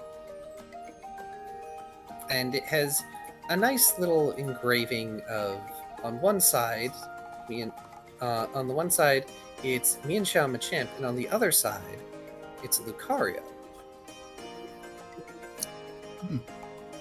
What's... Why is there a Lucario on it? Oh, that, this arena didn't always belong to us, you know. Yep, Machamp folds both sets of arms. used to belong to this super strong Lucario. Original member of Team Pioneer, made the arena its whole thing! Funded the entire construction himself. Still not sure how he did that. Brooke nods. So that's Tiber then. Oh, you're familiar. Well, Pangoro is my boss. Brooke will counter quickly. His name is Bingo Jango! echoes across the coast. Right, sorry. We're not used to pioneers bringing up that name. In fact, for the most part, we'd nearly forgotten. Well, we would if Deadeye let us. Tiber was Deadeye's mentor. But eventually, Tiber went off to do other things, and, well, the arena needed caretakers. But after he died, Deadeye wasn't one for paperwork, so we took over. That sounds about right. Brooke says, a little sullen in his voice as he looks over the coin. Well, when we decided on the marker, originally it was going to be me on one side and Machamp on the other, but Deadeye suggested that we put the founder on the other side. Truth be told, I'm betting he'd have been happier to have Tiber on both sides of the coin, but Mienshao shrugs. Brooke nods. It's like, thank you. I think I know someone who might like to see this. Well, I'm sure Tiber... I'm misspeaking. Okay, thank you, Ed. I'm sure Deadeye would be happy to see it. It's around here somewhere. Probably in his dressing room. You know they're not supposed to be called... Dressing room! Right. Well, first, let me get you situated.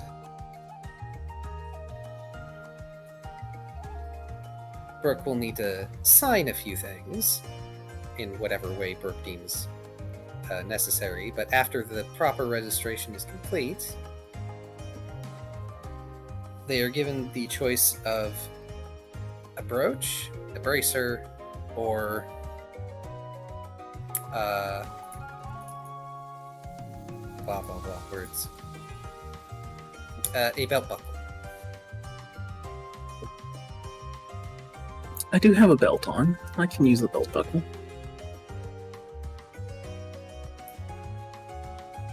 Oh yeah, you do have the belt.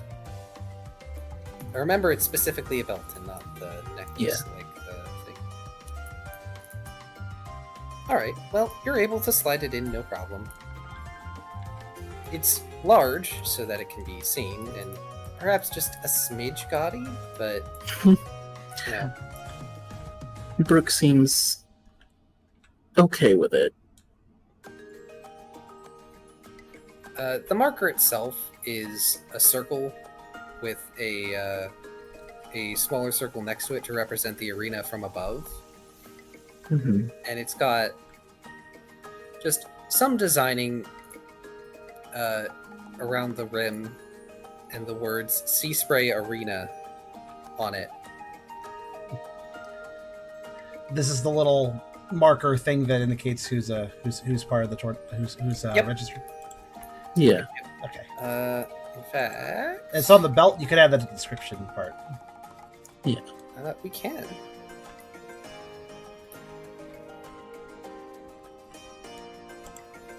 That's a basic one for now, until I can get you a champion one.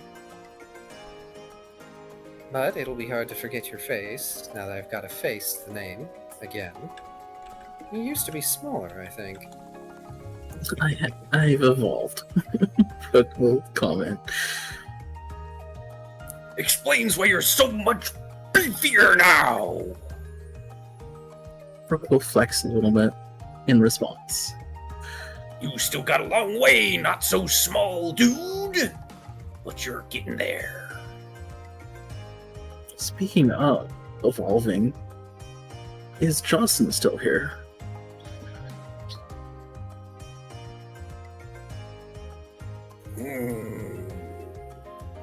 The champ squints, rubbing at his chin.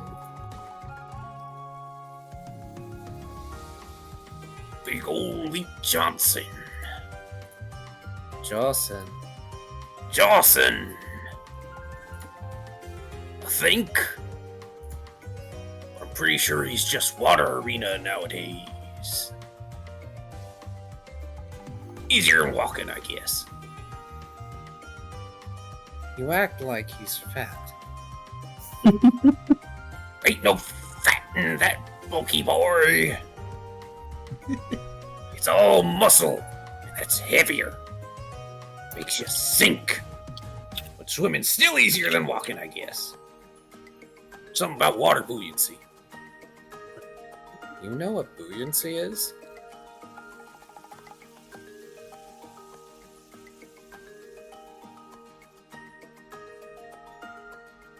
That is the end of their conversation, basically. Okay. And Brooke just kind of nods. Alright, well, I'll see you guys later then.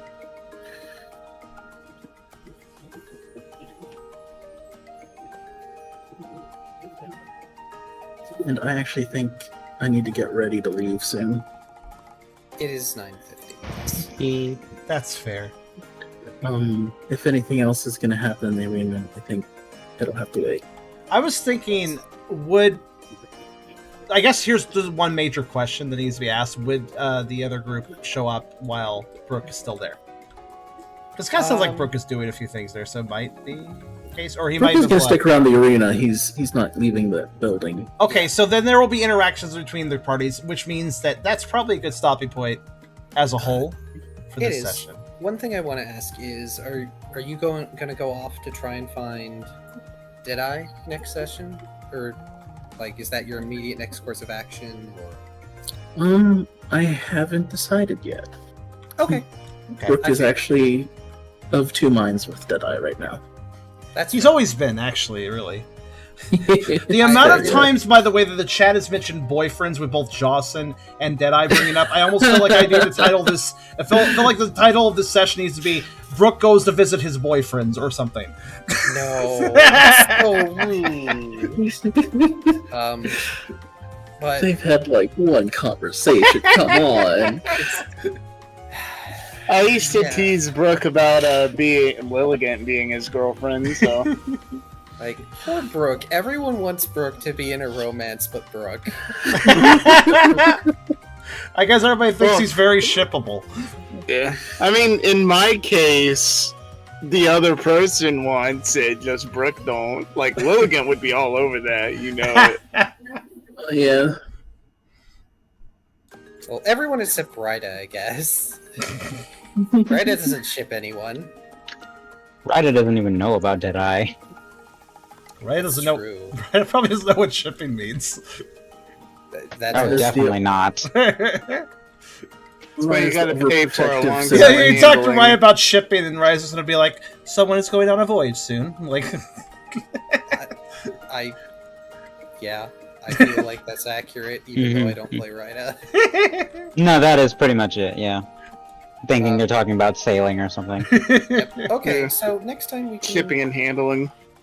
pick up at the arena. oh, you're delivering a package. Yeah. Sorry. Everybody get you 2 XP. Woo! Okay. Get I don't. No more Start funny a- number. Start a post session. Start a shipping service. We'll call it a Poke Express. We'll have a ragtag misfit crew, and we'll go on hilarious adventures. With people's packages, hilarious adventures with shipping and handling. You Well, I say mean- that. I mean, that's the premise of Futurama. That's So I was true. gonna say it's the premise of Futurama, but also like there's so many things in media that use that trope where it's like, oh, you're the delivery group, adventures go. Oh man. Thanks for the game. Yeah, thanks Bye, for Cairo. thanks for the active narration and stuff too, Cairo. I think you did a good job, honestly. Thank you. Agreed, it was lovely. Also, I forgot to add my XP at home. Oh, you didn't add XP? I'll add it for you. There you go. Thank you very much. Yeah. And thank you. Bye. Bye. Have a safe time Bye. moving things with your friend. Yes. Yep. Coco. Bye. Have a wonderful time. Yes. Thank you all for being wonderful players. I hope you all enjoyed. Did everybody else add I XP? did. Just ask. Yes. Okay. Also, Yeah, suggestion to screenshot your thing. Just a reminder. I guess I could. Yeah, I'll do that.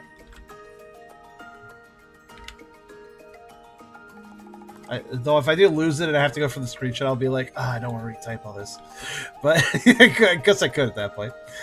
Fine, you have the info. That's true. Short, chill, but good session. Honestly, it was still like, for the looks of it, I think 2 hours and 20 minutes of gameplay or so, counting the recap. Minus the recap, probably around 2 hours. So I don't know. I think that's still a reasonable length stream for Pokeball. But yeah, I hope everybody did enjoy. I'm gonna go try to rest some more probably after this. But yeah, I guess anything else anybody wants to add before I save the table, or Oh, good here. okay. I save on Tetramitry. I There was prepared a fan whole art done, other by the card way. I didn't need. What's that? Prepared a whole other card I didn't need yet. Oh.